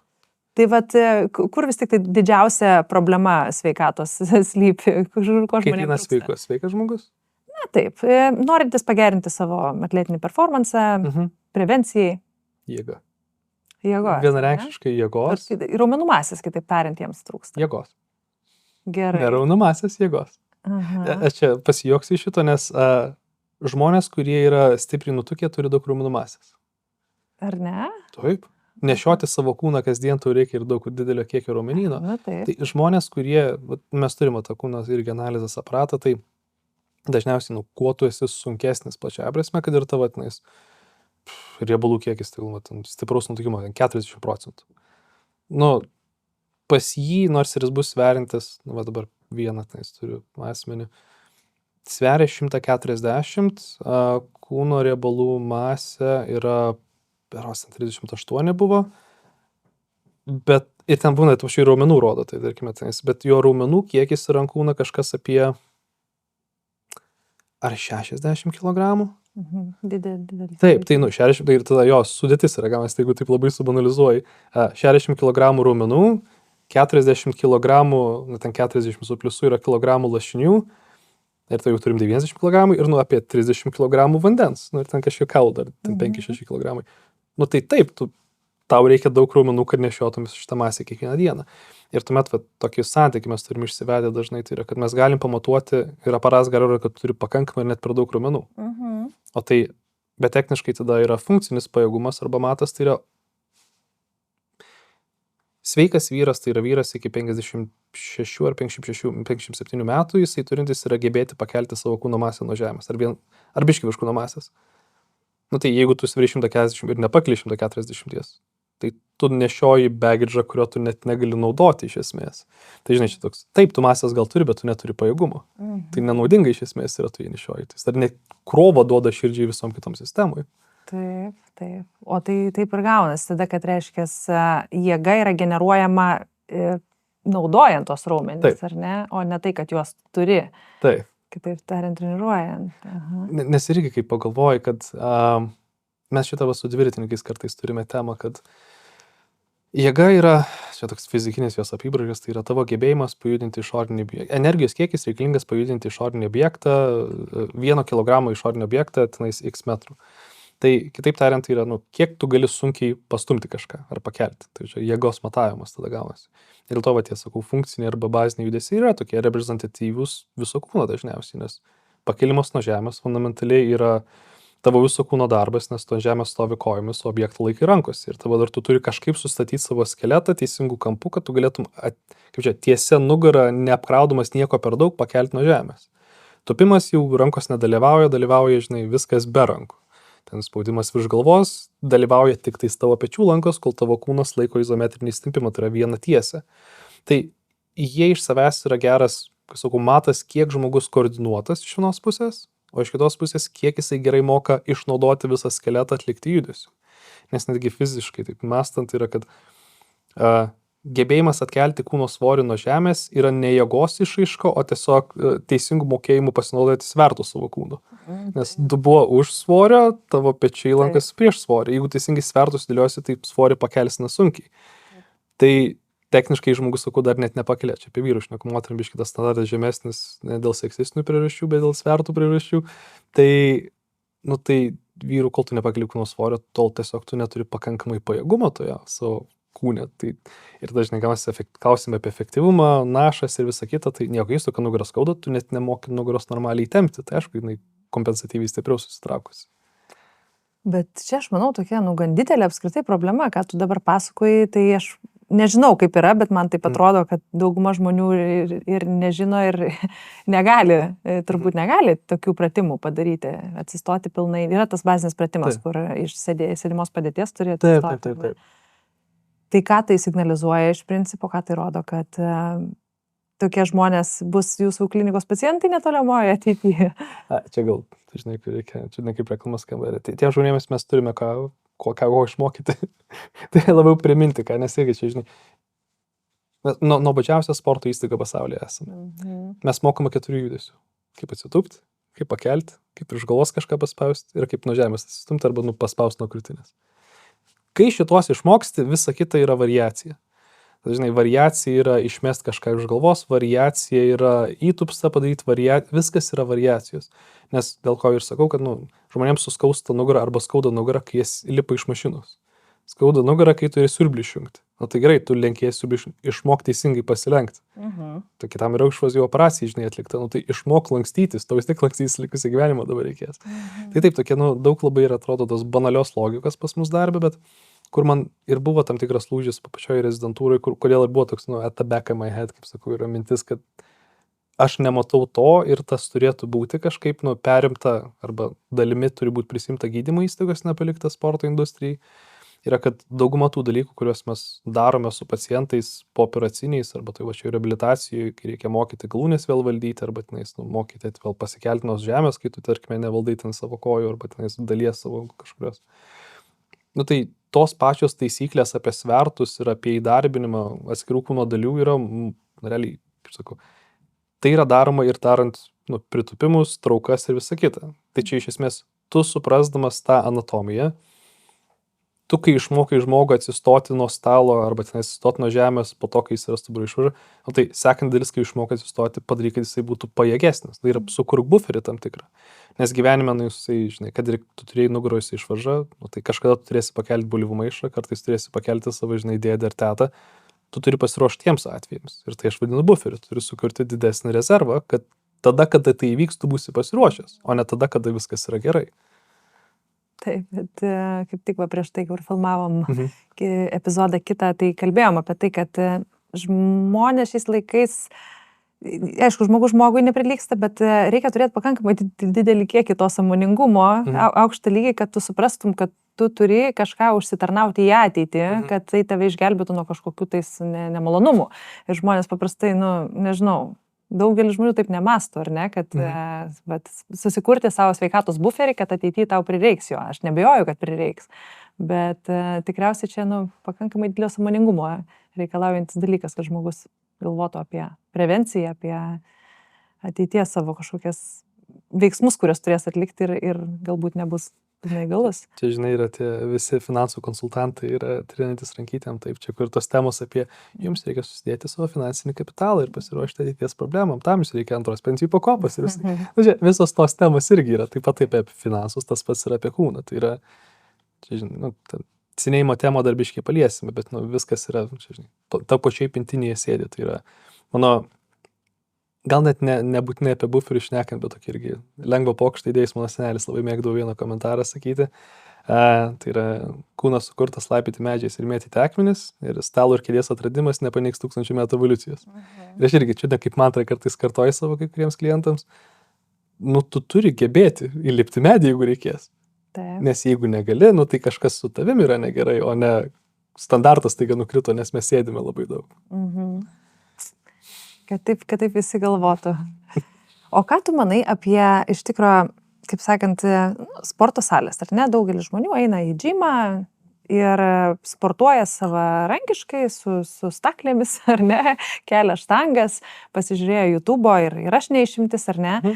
Ir aš tikrai labai metų, neteisingai daugelį pratimų darydavau ir neturėdavau asmeninio trenerių, nes tik tais kažkaip gal paskutiniu metu tai tapo pakankamai populiaru ir prieinama ir kainų atžvilgių daugam iki šiol ir net nėra tai prieinama.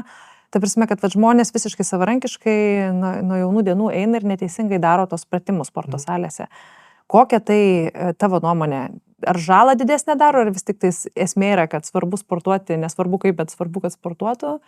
Kaip tu žiūri šitas? Nes daug, tas pats kelimas štangos nuo žemės, ar ne, sulenkta ar ištiesta nugara, ar ten kažkokie kiti baziniai pratimai, kurie yra atliekami neteisingai. Tai...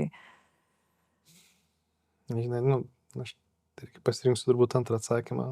Tai yra antrą tą tavo mintį, tai yra svarbu tu kažką darai, o ne nieko nedarai. Aš neaišku kartais kabinėjęs prie žodžių, aš prisikabinsiu irgi, tai kaip tu tai pasakei, tu irgi nedarai nieko neteisingo, tu darai geriausiai tai, kaip tu atrodai.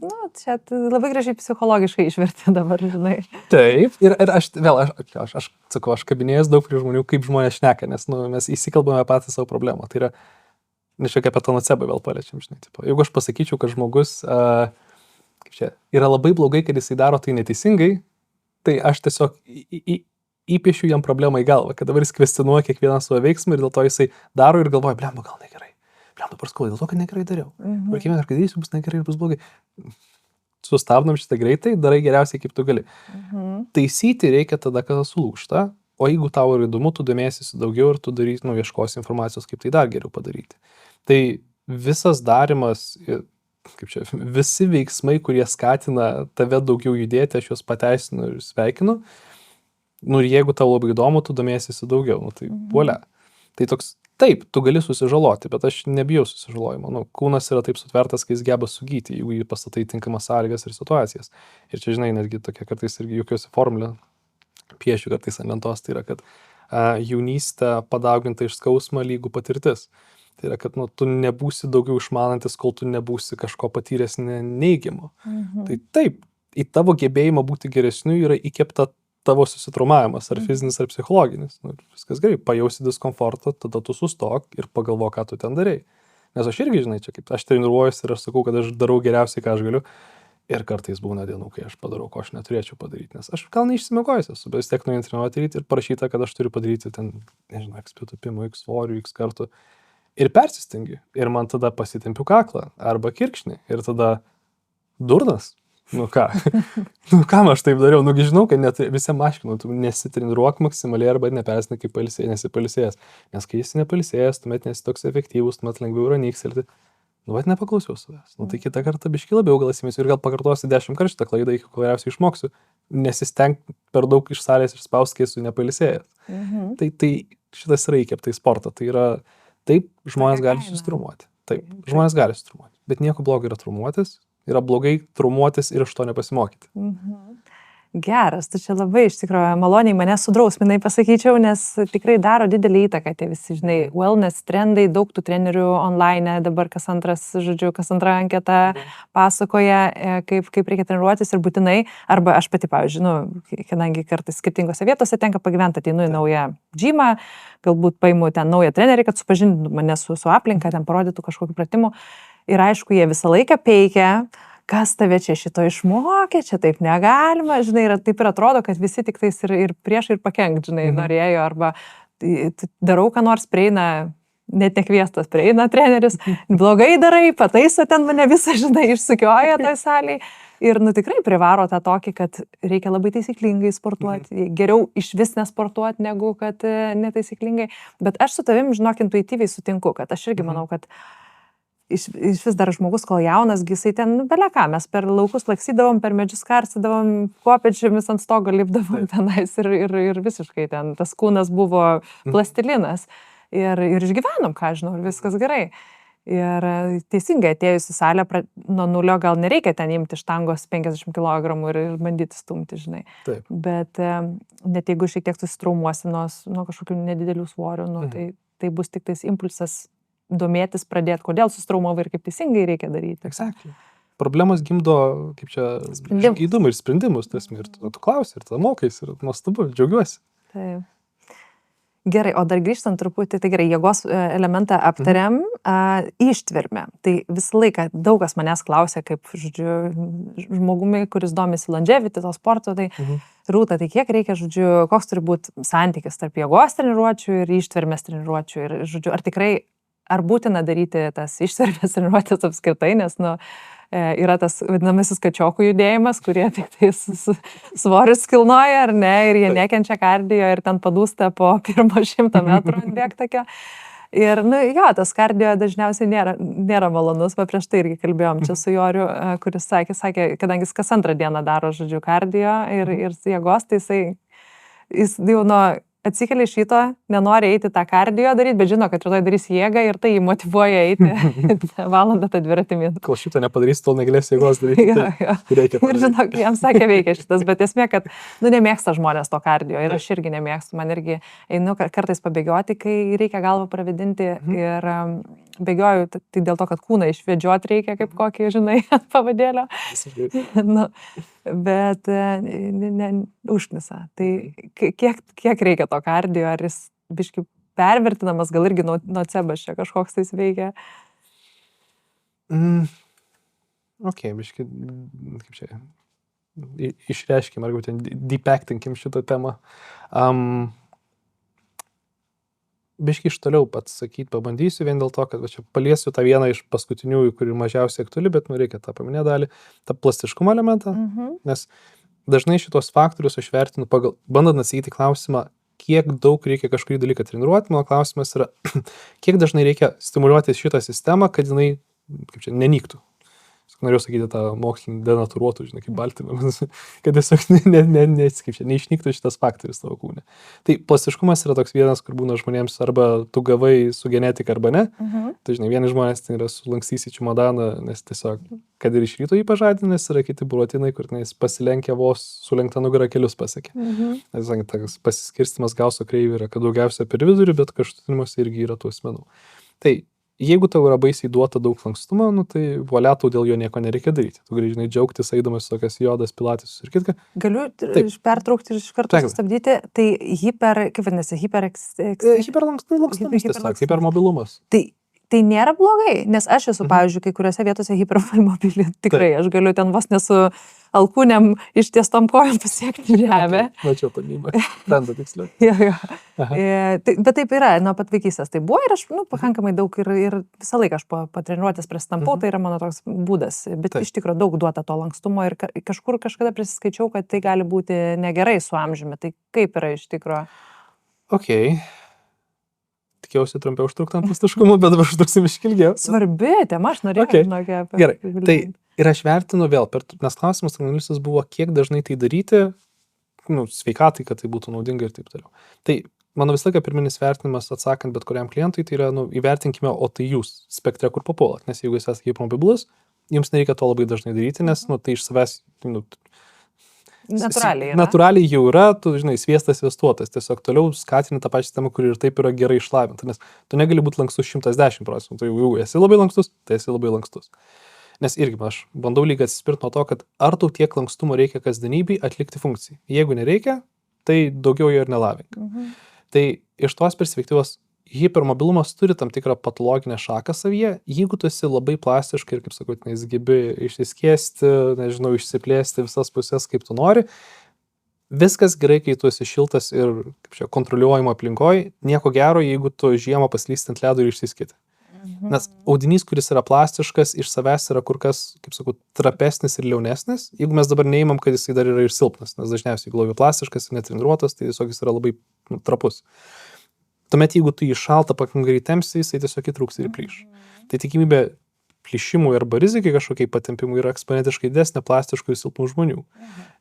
Apie dar moteris išsiplečiant giliau, tai yra kalbant apie dar po to artėjantį menopauzinį periodą, perimenopauzę arba menopauzę ir postmenopauzinį ypač periodą, tai yra tas realiai elastingumas, jisai pradeda virsti trapumu, nes tu prarandi tam tikrą dalį. Exactly. Tu prarandi elastaną ir tu gauni iš esmės, tą brittleness, tai yra trapumą, literaliai gauni, nes ten pradeda dominuoti tik tais fibrinogenas ir kitos struktūros, kurios tie audiniai, kurie fiksuojasi iš esmės prie tavo kaulų, kaip ekstenzija, praranda irgi gebėjimą sugerti smūgius ir jie tiesiog trupa, hence tu gauni visokius klubo artrozės ir kitas patologijas. Tai elastingumas, hiperelastingumas, kuris niekada nėra suplementinamas, tai yra paskatinamas jėga, kad atsirastų tankio, bent jau tenais. Jis lydi į dažnus, aš nuocebinsiu, tai yra lydi į dažnas esmės klubų problemas, pečių problemas moterims, nes tu turi iš esmės sutvirtinti tą struktūrą, nes jinai iš savęs yra per lanksti. Teisingai, reikia daugiau tada tos apkrovos. Taip. Gaunasi. Nes ir šiaip elastingi audiniai iš savęs jie nėra gerai maitinami, nes maitinimas ateina per kapilarizaciją. Kapilarizacija yra jėgos faktorius, jau, o ne elastingumo faktorius. Tai čia aš kaip kartais banalizuoju, tai yra jeigu tempimas yra gerai, nes tuo metu, kai audinys yra stipriai tenai susitraukęs į vieną kažkokį ten notą, nežinau, gniužulą, kaip be pavadinsi, kai tu įtempsi, tu techniškai tai visus tos šniūrus kapiliarinius jok ištempi ir tada lengviau teka kraujas. Nu ir sušyla audinys ir viskas gerai. Bet jeigu tu pradedi kalbėti apie pečių kapsulę, kur šiaip nėra geros kraujotokos, tampyk netampęs tu jos. Ten kraujotokos daugiau netikėsi, jeigu tu įtempsi. Tai tau iš esmės reikia tenais pagerinti kraujotoko, tas reikalauja jėgos jų treniravimo, nes tu reikia raumeninę dalį stimuliuoti, o ne elastinę dalį. Nu tai va, tai elastingumas, sakant, grįžtant prie to šaknies, kad elastingumas iš savęs, jeigu duota, nėra ko treniruoti, jeigu neduota, tai, kaip sakau, yra tie minimalūs kriterijai, kad tu turi gebėti atsitūpti, tu turi gebėti atverti pečius, tu turi gebėti tenais pasilenkti žemynę, sulenkęs nugaros. Ten tokie, žinai, keli judesiai, žinai, yra tokie, kurie, jeigu tu juos gali padaryti be ribojimo, tau daugiau nereikia kasdienybei. Nematau, sportas reikalauja. Arba tu važinai, tenais, darbas yra pastoviai sėdimas, tai turi gebėti, kaip čia, atverti pečius, kad kvėpuotum krūtinę, o ne, žinai, tik tiesiog kvėti pilvu, o ne vien tik tai krūtinę. Tai kai kurios pozicijos mus priverčia kažko netekti, bet tavo darbas yra prilaikyti, kad tu bent jau neturėtum, žinai, kaip čia, devalvuotos funkcijos. Bet iš savęs elastingumo, jeigu tu turi, tau nėra kas su juo dirbti, jeigu neturi, tai turi tiesiog karts nuo karto, žinai, prasitempti krūtinę, prasitempti ten šlaunis, patupėti ant žemės. Tai, žinai, turi surasti, kada tai padaryti. O tai gerai, tai po sporto, po jėgos treniruočių tempimas yra būtinas? Ne, jeigu tu esi elastingas, ne, jeigu esi neelastingas, taip. Tai dabar man viskas šuniu ant uodegos. Ir, bet, irgi, čia, kad per daug neprisibaugink vien dėl to, kad tu tai pati paminėjai, tu tai darai ne dėl fizinės sveikatos. Tai yra tavo atvėsimo ritualas, ten pabaigos treniruotės dalykas. Geras jausmas prasitampyti. Puiku, ritualai. Ritualus reikia turėti ir juos reikia kartoti. Čia netokia yra pora labai garsių studijų padaryta apie tokių kontroversiškai po to nuskambėjusių per kineziterapiją, kineziterapijos, vadinkim tos circles. Ar apšilimas mažina riziką traumuotis? Ir kaip yra? Ar ne?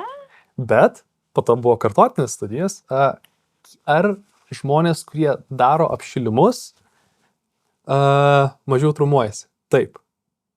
Ir čia veikia tam tikras dalykas, kad tie žmonės, kurie daro apšilimus ir tik jų nauda, jie mažiau traumuojasi. Bet jeigu iš jų atimsi apšilimą, bet jie mano, kad apšilimas yra naudinga, jie pradės dažniau traumuotis. Oho, tai nocebas čia suveiks.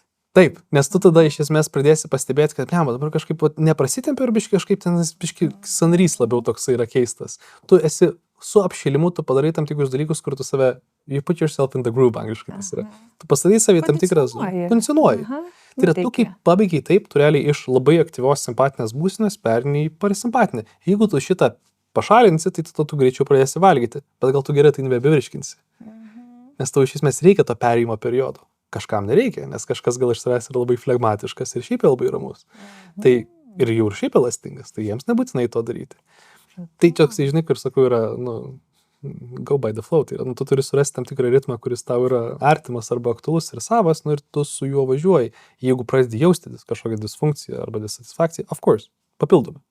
Bet fundamentaliai yra tam tikras ritmas, kaip aš labai mėgstu su klientais apie tai visą šnekėt, kad jeigu ateina pirmą kartą ir aš jau žinau, kad jisai kažką treniruojas, kad ir, žinai, tenais ne tą, ką aš noriu, arba tenais ir miega nebūtinai tiek ilgai ir ten varto.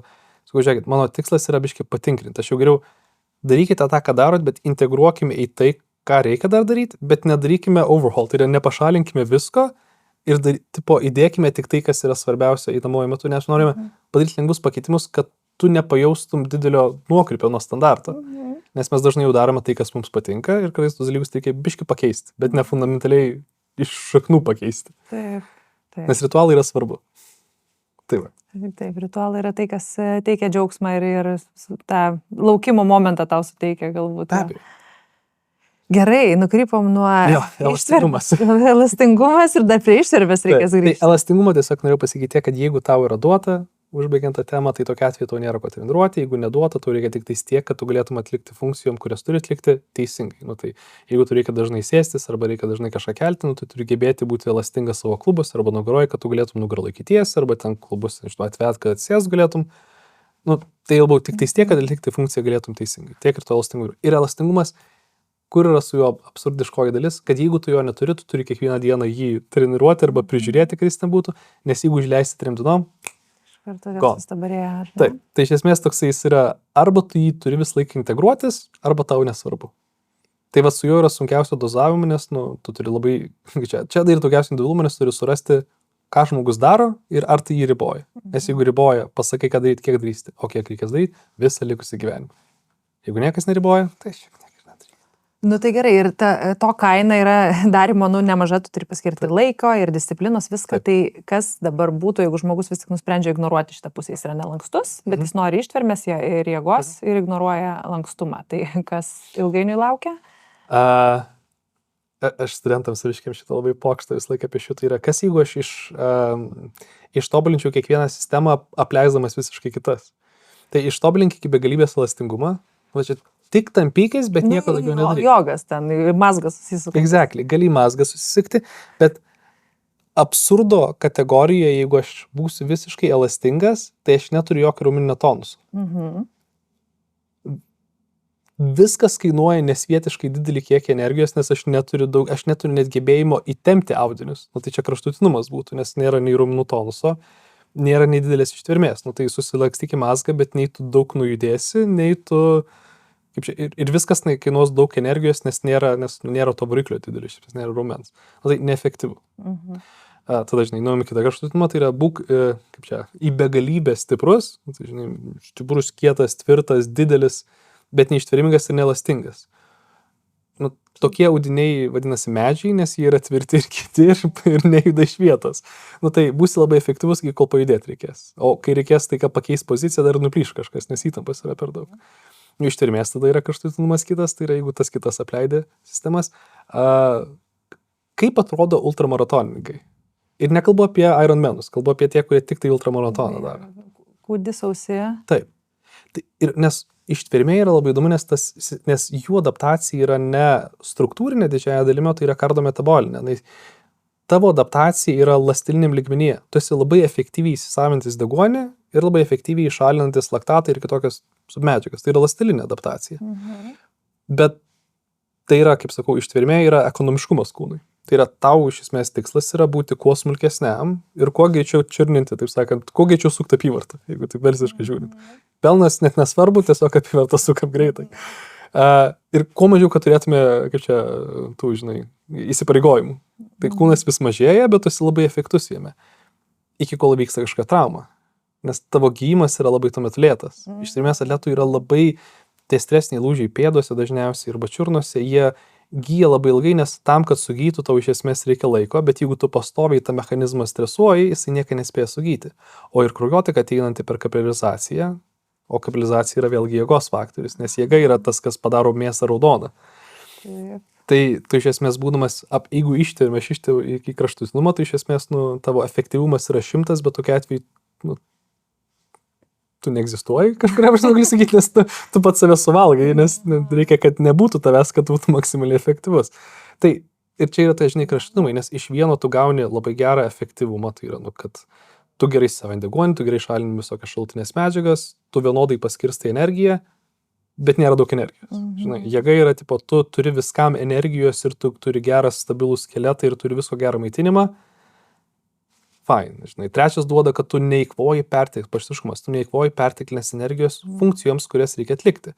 Nes jeigu tu esi nelankstus, pasilenkti į apačią, žinai, jis gali iki, nežinau, vidurio blauzdos, bet ant žemės yra objektas, tai tam, kad tu pasiektum tą poziciją, tu sulenksi savo nugarą, tu įtempsi dar keturgalius, tu įdėsi eksponentiškai vis daugiau energijos į tai, kad tu tai turėtum padaryti. Reiškia, aš noriu bent minimalų turėti plastiškumą tam, kad tu nešvaistytume energijos kasdienėse judėse arba tose, kuriuose reikia energijos. Ir va čia jie pleina vienas su kitos visi faktoriai. Labai įdomiai papasakoju, iš tikrųjų, žinok, aš čia galvoje tokią istoriją dabar jau susidėliojau apie tos tris žmogeliukus. Geras, tikrai kaip susiję, niekada nepagalvojau per šitą prizmę. Visą laiką šitie dalykai kaip ir eina kartu, bet kokią svarbą perteklius arba trūkumas duoda iš tikrųjų.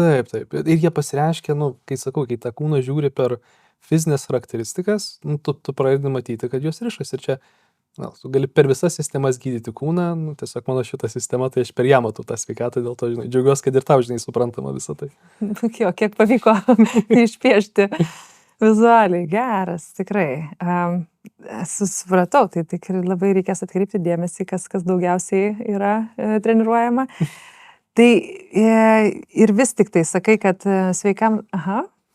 Ir mes, man atrodo, su savo ilgu pasakojimu pabėgom nuo esminio klausimo, tai yra, kiek dažnai reikia sportuoti ištvermę, kiek jėga. Taip, bet bandžiau dabar grąžinti į šitą. Tai va, tai su ta jėga ir su ta ištvermė yra, kad aš tiesiog pradėjau nuo ten toli apie tai plastiškumą, nes plastiškumas yra dažniausiai, jeigu jo neturi, reikia treniruoti dažnai. Jėga yra kitas to kraštutinumas, nes jeigu tu ją pastatai, jinai labai lėtai nyksta. Nes tai yra labai struktūrinė adaptacija. Tai yra tavo kaulai, tavo raiščiai ir tavo raumenys. Jeigu tu jau skyriai daug dėmesio laiko į stimuliuokime šitą sistemą ir duokime maisto medžiagų, kad pastatytume konstruktą, tokiu atveju, net jeigu tu netreniruosi savo jėgų nugyžint. Užsitreniravai tiek, kad ten gali pakelti labai daug ir dabar treniruosi 3 metus, 5, whatever, nustok treniruotis 2 mėnesius, grinosios jėgos po tų 2 mėnesių tu prarasi gal kokius 5%. Nes tavo kūnas, jeigu ir nors ir susitrauks raumenis ir tu prarasi tenais tos vadinosios plazmos grinai ir visų kitokių užpildų, kas sudaro tavo raumenų ląstelę, jos gal ir po truputį sunyksta, bet fundamentaliai tau pradėjus vėl treniruotis, jos vėl išsipučia ir tu būni grįžti tą pačią formą. Muscle memory. Muscle memory, taip irgi vadinama yra. Tai jėga jinai labai lėtai nyksta, dėl to aš ją dažnai naudoju kaip bazę, kad mes turim pasiekti tam tikrą kriterijų ir po to, žiūrėkit, galim prilaikyti karts nuo karto vieną kartą per savaitę kažką padaryti dėl jos ir toliau darykit, ką jūs norite, bet pastatyti ją labai svarbu. O ištvermė iš esmės yra tas faktorius, kuris yra tarp to, taip sakant, plastiškumo ir tos, taip sakant, jėgos. Jo stimuliacijos langas yra dažniausiai laikomas iki 48 valandų, tai kitaip tariant, jeigu tu ir padarai ištvermės treniruotę, jeigu jinai labai sunkiai, daug bėga ir taip toliau, tai gali užtrukti kartais iki 2 parų, kol tu vėl statysi. Bet kai tu statai, techniškai tu nori vėl stimuliuoti tą sistemą. Tai tada, žinai, ta matematika ir daros, kad jeigu tu esi pakankamai stiprus, tu gali jėgą daryti, kad ir kartą per savaitę, o tada, žinai, kad ir 2 ar 3 kartai gali būti tos ištvermės. Bet jeigu, taip sakant, ir tos pusėje ir dėliojasi, kad jeigu esi nepakankamai stiprus, tai tu turi daugiau treniruoti jėgą bent 2-3 kartų per savaitę ir ištvermę, žinai, palikti on the sideline kartą gal per savaitę darydamas. Tai taip sakant, tą balansuoti reikia tarpusavyje, bet čia, kaip aš su vaikais dirbdamas dispanserį dažnai sakydavau tėvams, į klausimą, o kaip reikia treniruoti vaiką, kad jis būtų sveikas, atgal mano visą laiką klausimas būdavo jiems, o ką vaikas mėgsta daryti. Nes tu pirmas suras, ką tu mėgsti daryti, o tada pradėk kvestionuoti, kuom reikia papildyti šitą, taip sakant, bukietą visą gėlių. Nes jeigu tu mėgsti, nežinau, dviračių važinėti, eiti pilates ar jogą, tai gerai, daryk šitą. Sakant, mano klausimas kaip mediko būtų, ar tu esi pakankamai stiprus. Jeigu esi, tai tuomet su jėga nieko daugiau nedaryk kol kas. Ir papildyk, žinai, ko tu dar nori. Bet neieškokime per tą, žinai, teisingo balansavimo klausimą, per labiau, ar mano veikloje kažko trūksta, jeigu trūksta, papildyk tuo kažko iš bazinių faktorių. Gerai. Ir manau, kad labai įdomu dar būtų pašnekėti apie senėjimo procesus su amžium, kas vyksta su to žmogaus kūnu, raumeninė masė, ištverme, mobilumu. Ir tu irgi domiesi nemažai ilgamžiškumu, reiškia visą senėjimo fenomenų, nežinau kaip pasakyti. Ar tiki, kad žmogus gali gyventi iki 150 metų? Tikiu, kad jis turi tokią fizinę galimybę. Potencialas iš fizinio kūno jisai kaip ir yra, ar ne? Žinai, tas, kur yra turbūt tas vienas asmuo iš trilijardo, kuris taip išgyvens, yra tiem, kai viskas sukerta į tinkamas vietas. Tai taip, yra galimybė. Mes kiti, žinai, galim bandyti priartėti prie to bent jau, žinai, 50 metų intervų. Tai kas vyksta su žmogaus organizmu, su skeleto... Muskolo skeletu. Tas trumpinys MSK. Taip. Su MSK kas vyksta senstant? Jo, aš turbūt tą senėjimo temą visą laiką irgi čia, bet viena iš pirmųjų potemių buvo, kodėl mes naudojame tą jėgos faktorių kaip senėjimo faktorių vertinimui. Nes čia irgi ta preambuliai mano dar rezidentūros etapą, kad vienu metu aš tam tikrą tyrimą tenai skaičiau, kai ieškau tiesiog, kokius rodiklius tirti ant VDU Max'o atlikinėti, ir ten buvo tokios nuotraukos panaudotos 34 metų triatloninko, tada 74 metų sėslaus asmens ir 74 metų buvusio triatloninko šlaunies skerspjūvis magnetų rezonansu. Ir tai, kad tas skirtumas tarp triatloninkos 34 ir 74 metų buvo santykinai nedidelis, o tas, kuris sėslus, buvo, tiesiog ten riebalinė masė užpildus, labai sustraukus raumeninė mase ir kaulinis audiniu, kuris yra labai trapus. Ir žinoma, tas dalykas man įkėpė į galvą visiškai, kaip, matau, kaip wallpaperį labai tiesiog dažnai, kad kaip pavyzdį apie, to krūvio efektą iš esmės kūnui. Nes visa ta tema po to ir išsigvildeno į tai, kad tam tikrų fizinių faktorių darimas, jisai išlaiko tavo audinius jaunus, jeigu mes kalbam apie tavo visą muskuloskeletinę sistemą. Iš ko mes irgi dažnai komunikuojame klinikoje, kad bendros fizinio pajėgumo treniravimas dažnai veikia kaip ir senėjimo antagonizmas kažkuria prasme, arba ta prevencija senėjimo, arba lėtinam senėjimui, nereikia sakyti gydomą senėjimą. Ir senėjimo dažnai minime apie tą senėjimo fenotipą, nes senėjimas mums susirida, arba kaip mes tai vardiname labiau iš tų tokių makroskopinių faktorių. Tai didieji faktoriai, kuriuos gali bandyti įtakoti. Tai yra, kad senstant retėja mūsų kaulai, senstant mažėja mūsų raumeninė masė, senstant didėja tas trapumas, ir fizinis, ir psichologinis, tai yra jautrumas didėja. Ketvirtasis tai yra, senėjimas pasireiškia polifarmacija, tai yra didesnių vaistinių privatų vartojimo, kad išlaikytum sistemą stabilės. Ir penktasis tai yra metabolinis sindromas. Čia tas plačioji tema, nes po jo yra uždegimas, lipidai ir visi kiti. Tai tie makro faktoriai iš esmės yra, mums sako, kad kuo mes labiau lėtinsime kiekvieną iš tų faktorių, tuo mes išliksime jaunesni arba lėčiau sensime. Nes kuo kaulai trapesni, kuo mažesnė raumeninė masė, kuo tu daugiau vaistų vartoji, tuo tu senesnis, paprastai šnekant. Ir atvirkščiai tada mūsų vis laiką tas teiginys ir būna. Tai jeigu mes tiesiog treniruosime tą fizinę jėgą, tada darys tiesiog jėgos treniruotės ir nieko daugiau. Tai jėga daro įtaką kaulams, jėga išlaiko raumeninę masę. Jėgos kontekste nutukimas irgi nesivysto, nes diabeto kontrolė, cukraus kontrolė yra geresnė. Mes jau 3 didžiausius faktorius darom, kaip čia įtakojame per vienos charakteristikos lavinimą. Tai toksai, tai šito dalyko negalim paleisti, nes šitas dalykas daro didžiausią efektą 3 mažiausiai dalykams. Nes tas trapumas, ir aš galėčiau dažnai užginčyti, kad trapumas, tas frailty angliškai vadinamasis. Žmogus, kai nuo žemės atlupa 100 kg, jisai tikrai nesijaučia trapus ir jisai nesielgia savim trapiai. Nes trapumas yra labai toks, senėjimo fenotipė jis yra daugiau toks miksas, jis yra tarp fiziologijos ir psichologijos, nes mes saugom savo vyresniuosius. Babcė arba dėduką, nenešk, aš to padėsiu ir taip toliau.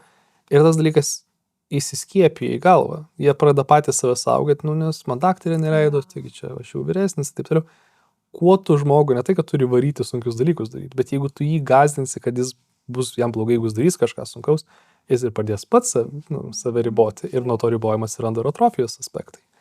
Tai, kaip sakau, tai aš mažiausiai 4 faktorius galiu įtakoti prie vienos charakteristikos lavinimo. Tai aš labai noriu lavinti vieną charakteristiką. Geras. Man naujiena, kad neįtrauktas yra VO2 max į šitas senėjimo, nes irgi tai yra tiesiogiai koreliuoja su ilgamžiškumu ir su amžiumi turbūt deguonies įsotinimas, ne? Taip ir ne. Man VO2 maxas laik yra įdomus diskusijos objektas vien dėl to, kad VO2 max realiai matuoja 3 faktorius viename. Nes VO2 max yra kiek deguonės sunaudoja tavo vienas, tai yra kiek deguonės, tai yra deguonis įsavinimas, sunaudoja tavo 1 kg masės, tavo masė, prie maksimalaus pajėgumo. Ištvermės. Maksimalaus pajėgumo. Nes VO2 max matuojamas nuo to, kiek didžiausių greičių ar bėgant arba važiuojant dviračiu, tu gauni savo tą O2, deguonės įsisavinimo kiekį. Tai to kontekste, kaip gerinti VO2 max? Arba gerinti deguonės įsisavinimą, arba mažinti savo masę, arba didinti maksimalų pajėgumą. Tai jeigu aš noriu gerinti VO2 maxą, tai arba jeigu tu turi iš ko numes biškį svorio ir išlaikyk viską tą patį, bus geresnis rodiklis. Bet tie dažniausiai žmonės, kurie turi labai aukštą VO2 maxą, jau turi pakankamai leintą, kūdą laikysiną arba atletiški, teisingai. Tai tokia atveju jiems kaip čia dabar, nėra kaip svorio daugiau mesti ir čia nėra ta tema, kaip tu tai skatinsi. Tada, jeigu aš noriu deguonies įsisavinimą gerinti, jeigu tame nėra tiesiog kažkokių dalykų, kurie supresuoja šitą efektą, tai slopina. Rūkimą turime minėti kaip pavyzdys. Tai čia daugiau kalba eina, ar bandyk kvėpavimo pratimus daryti, ar bandyk kvėpuoti diafragmą. Burokėlių sultis gerti, kad ten daugiau įsiskirtų azoto oksido. Ir arba, taip, tai mes kalbam iš esmės jau mes kalbam ne apie sportą tiesiogiai, mes kalbam apie, kaip sakau, suplementinės praktikas, tai yra, kurios paskatina tavo gebėjimą kvėpuoti arba įsisavinti deguonį. Tai, o tada, žinai, trečioji yra maksimalus pajėgumas. Tai čia high intensity training, tai sprogstamieji krūviai iš esmės yra. Arba tavo, kad ir tas pats jėga yra prie tos prisidedęs. Kiek tu gali gebėti maksimaliai išspausti iš kūno. Tai ir tada, žinai, kai mes nusileidžiame kasdienių žmonės, nei atletus, nes nuo aukščiausių rodiklių turi atletai, nes jie visose faktoriuose jau, žinai, yra pakankamai pajėgus, ištreniravę ir taip toliau. Dailiniam žmogui būna, tai kurį iš tų lengviausiai pradėti pagerinti. Nes bet kurio iš jų pagerinimas, padins VO2 max. Bet pagerins ne vien VO2 max, jeigu tu numesi svorio, šiaip tavo bus geresnis ilgamžiškumas. Metabolinė sveikata. Taip. Jeigu tu šiaip daugiau įsisavinsi deguonies, reiškia, tu išremingesnis greičiausiai esi. Tai ir man vėl viską, žinai, taip sakau, devalvuoja į tokius bendrinius labai faktorius. Tai VO2 maxas labai geras rodiklis, kai mes kalbame tokius sunkius tyrimus. Ir jie sunkus, nes jisai reikalauja maksimalos eksercijos. Tai yra, tu turi atsisėsti arba bėgti, tai ir tu jau gali daryti tik su sveikiais žmonėmis, nes jeigu žmogus turi širdies kažkokias hipertenzijos problemas, tu stabdai tyrimą anksčiau, nes atsiranda širdies permušimai. Ir tas yra stop tyrimui, mes turime čia baigti. Taigi, taip tariant, ant nesveikos populiacijos jie negali naudoti, tik ant sveikos. Reiškia, tik sveikai matuoti. Taip. Tai va. Nu jo, labai įdomus požiūrio kampai, teisingi, verčiantis susimastyti. Gerai, reikės dar šitą informaciją man pasigilinti šiek tiek. VO2 maxas yra tiesiog, jis yra tyrimas, kuris kaip ir laktato koks tyrimas, tai yra tos, kaip sakau, užrūgštėjimo, kai tu darai tai kažkokias funkcijas.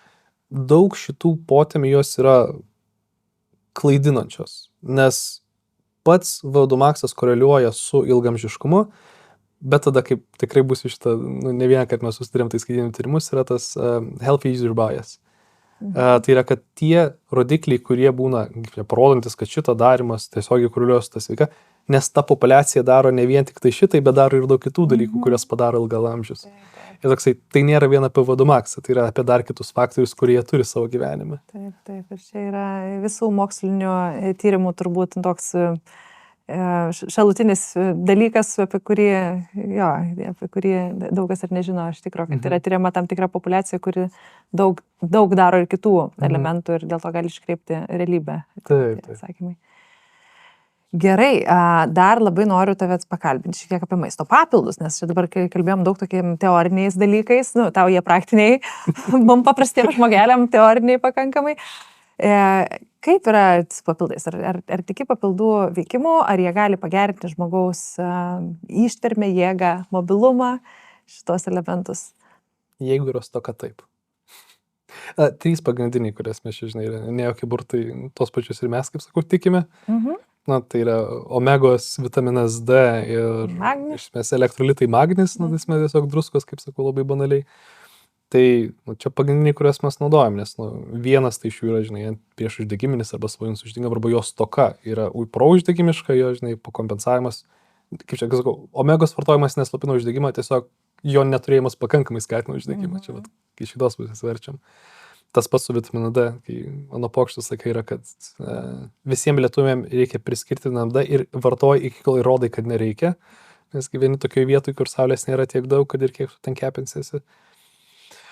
Su tom druskom irgi tai yra, čia su perspiracija visiškai susijusi, tai yra, iš dalies mitybos skurdumas ir ten visokių ankštinių ir kitų produktų nevartojimas, kur daugiausiai visokių yra magnio ir panašių druskų elementų, o mityba, jeigu yra skurdesnė arba mes įtariam, kad yra skurdesnė, tai žiūrėk, jeigu daug sportuoji ir net neįstikinę, kad tu vartoji pakankamai, ir čia tas confounderis dar yra vadinamasis, kad jeigu žmogus šiaip nėra pakankamai suvartojantis bendro maisto arba, kaip ir sakau, baltymų, tai aš jau įtariu, kad bus ir mikroelementų nesurenkama, tai tiesiog įvairius tas magnio arba kitos elektrolitų druskos, savaime suprantu, turi būti vartojamos tarp sporto arba sporto metu. Tai čia iš esmės pagrindiniai, apie kuriuos mes komunikuojam dažniausiai. Taip, švenčiausia trejybė. Tikrai taip. O tai esi už baltymų vartojimą. Ta prasme, tavo nuomonė, tai nėra kažkoks tai trendas ir tikrai kiekvienas žmogus turi daugiau suvartoti baltymų, negu kad vartoja. Iki tam tikro vėlgi skaičiaus, irgi turbūt su eiliniu žmogu, gerai. Aš kalbu vis tik tais apie sportuojančius kažkaip žmonės, apeliuoju, nes pas jūs, ar pas jūs ateina daugiau sportuojančių žmonių ar nesportuojančių? Kadangi mus siunčia dažniausiai kiti gydytojai, tai nesportuojantis. Taip. Okay. Aš visą laiką, žinok, turėjau galvoje piešinį, kad pas jūs ateina... Mes padarom juos sportuojančiais. Ja, bet ne, pas mus dauguma yra žmonių, kaip sakau, yra siunčiami, žmonės, kurie turi patologijas įvairiausias. Tai jie pirma yra mažiau sportuojantis, yra ta grupė, kurie, žinai, labai aktyviai sportuoja, sakau, užsima grynąją prevenciją. Jų yra, bet jie yra 15-20%. Ir mes techniškai norime vis didinti jų bazę, bet tada, kai jie užsiema prevenciją, mes vis mažiau pradavimų matyti, nes tu išmokys treniruotis, kol tu čia pas mus vaikštai, eik treniruokis. Kartais ateik pas mus prisitikinti kažko. Tai va, tai eiliniam žmogui tai irgi, ta, žinai, riba yra, nes nuo 1 gramų iki 2 gramų kilogramų yra, ta, žinai, kur kiek aš to noriu, bet irgi dažnai tai yra, baltymų skurdumą aš vertinu tai to kontekste, jeigu yra nevyksta pakankamai sparčiai adaptacija arba jis išreiškia, kad jam pradeda, ten, žinai, skaudėti, mausti kažką, tai, žinai, reguliariai tu turi treniruotis, turi svoriai didėti. Jeigu jie nedidėja arba jie didėja ir tu išreiški skundą, tada aš pasiklausiu apie tavo maistą, jeigu aš negirdžiu, kad ten yra baltyminės kilmės, žiūrėk, pasidaryk man tiesiog kraują, ten yra bendras baltymas, albuminas, jeigu tie bus žemesni, tai tiesiog rodo, kad nėra pakankamai baltymų. By extension, reiškia, tu tiesiog nedavalgai jų. Tai pirmas tikslas yra tiesiog šiaip jos pradėti valgyti, mes tokia invertuota piramidė, tu knygai pamatysi, kai skaitysi. Tai yra naudojam logiką, kad yra, kalbant apie maistą, pirmasis poreikis yra, kad tu suvartotum tinkamai kiekį baltymų, kai tu treniruojies aktyviai. Antroji tema yra, ar tu suvartoji bendrą reikiamą kaloražą. Ir trečiasis yra mikroelementai, ar tu gauni visus tos smulkiosius, žinai, elementus, kurie yra svarbus. Ir pirmų praėjimų iš esmės yra klausimas, ar tu bendrai vartoji tai pakankamai, neinant į detalės, iš kur tai ateina. Tas pats yra apie kaloražą, ar tu suranki tiek, kiek tau reikia, ir tu bent jau, žinai, gauni maistų, kur tai yra. Ir po to, kai žmogus užtikrina šitus faktorius, yra antras praėjimas. O kokia yra kilmė visų šitų dalykų? Nes jeigu iš batonėlių surinkinėjai baltymus, galim biškai pakeisti kažką kokybiškesnį, bet iškart nebandoma kokybės išlaužti, reikia gradualiai tai padaryti labai. Taip, toks, kaip sakant, principas pradedat nuo bazinių dalykų. Taip, ir tu iš esmės pirma tu su maistu bandai taip siekti, o jeigu žmogus neturi laiko ir tempo, tai tada papildas ateina, žinai, tą patį ir baltymą. Tai jeigu tu spėjai pavalgyti, valgyk, jeigu nespėjai, tai yra papildai tam. O ką manai apie kreatiną? Dabar labai didelis yra jo trendas, bet, ne veltui tas trendas, tikiu, tai... Nepaminėjot, neįtraukėt prie šitų bazinių pagrindų, papildų, bet aš manau, kad visai turėtų nusipelnyti vietą. Ne, jis yra, vadinkim, tas ketvirtasis, dėl to, kad šitą tai dar reikia biškai paaiškinti žmonėms, nes niekas per daug nesiginčia su žuvų taukais, vitamino D ir baltymų vartojimu. Su kreatinu yra toks, šito negirdėjau savo maisto piramidai. Tai šitą nesiekiuosi, darbuotojai turi tokia pas mus matricas, arba tokius vertinius beveik darbuotojų, ten karts nuo karto daromus ir kad... Kiekvienas kinezas turi išmokti komunikuoti apie kreatiną, nes nedaug dėja tu pradėsi moterį aiškinti, kad žiūrėk, nuo kreatino daugiau galėsi pakelti. Čia ne apie tai reikia kalbėti, kai kreatiną bandai paaiškinti. Išgąsdinti. Ja, tai čia apie jį irgi reikia mokėti komunikuoti. Bet kreatinas yra tikrai stiprus numeris 4, kur irgi čia visi turi vartoti ir man daugiau apie tos visas neuroprotekcinės faktorius mes galim komunikuoti, bet tas trumpiausias atsakymas yra, kad jis yra duoda greito trumpalaikio kuro. Jeigu tu turi veiklų, kur tau reikia greitai, staiga, nežinau, keisti pozicijas, žinai, ar tu vairuoji mašinas naktimis, ar tu, nežinau, tenais turi dažnai pašok nuo stalo, nes tau reikia vaiką sugauti, aš galiu surasti gyvenime visas, kaip čia milijoną priežasčių, kodėl tau reikia greitos energijos. Jeigu tu pradėsi vartoti ir jausi kažkokius gastrointestinį distresą, sustosim, nevartosim, nieko tokio. Bet jeigu tu neturi jokių skundų, tiesiog vartojim ir pamirštam, žinai, kiek ilgai, visą laiką. 12 metų vartoju, nesustojau, kiekvieną dieną viskas to yra gerai. Gerai, fainai, kad kreatiną priėmėt į approved.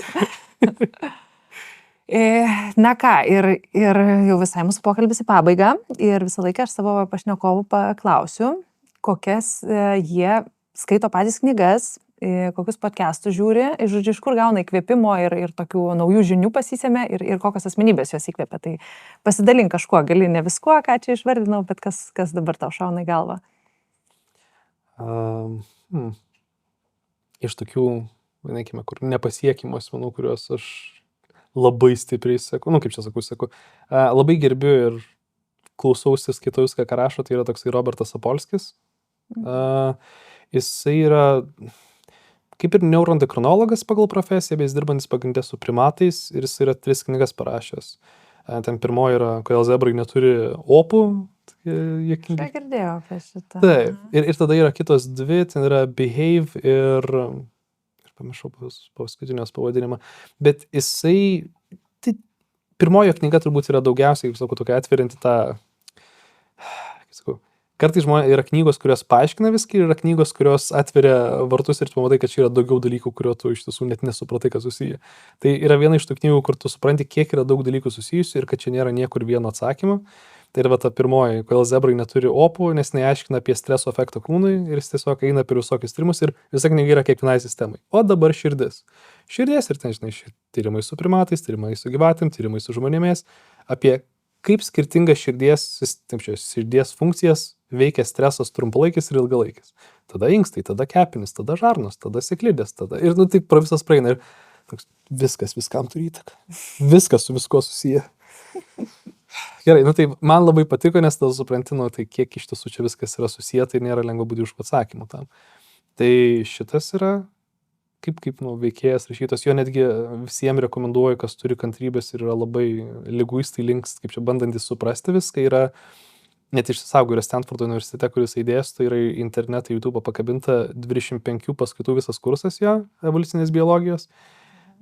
Kiekviena paskaita yra 2 valandos, kai kurios yra 2,5, bet jeigu turi kantrybės, auksas. Tai yra auksas. Ten mes praeiname pro viską, kas yra evoliucinė biologija, tai yra kodėl netgi,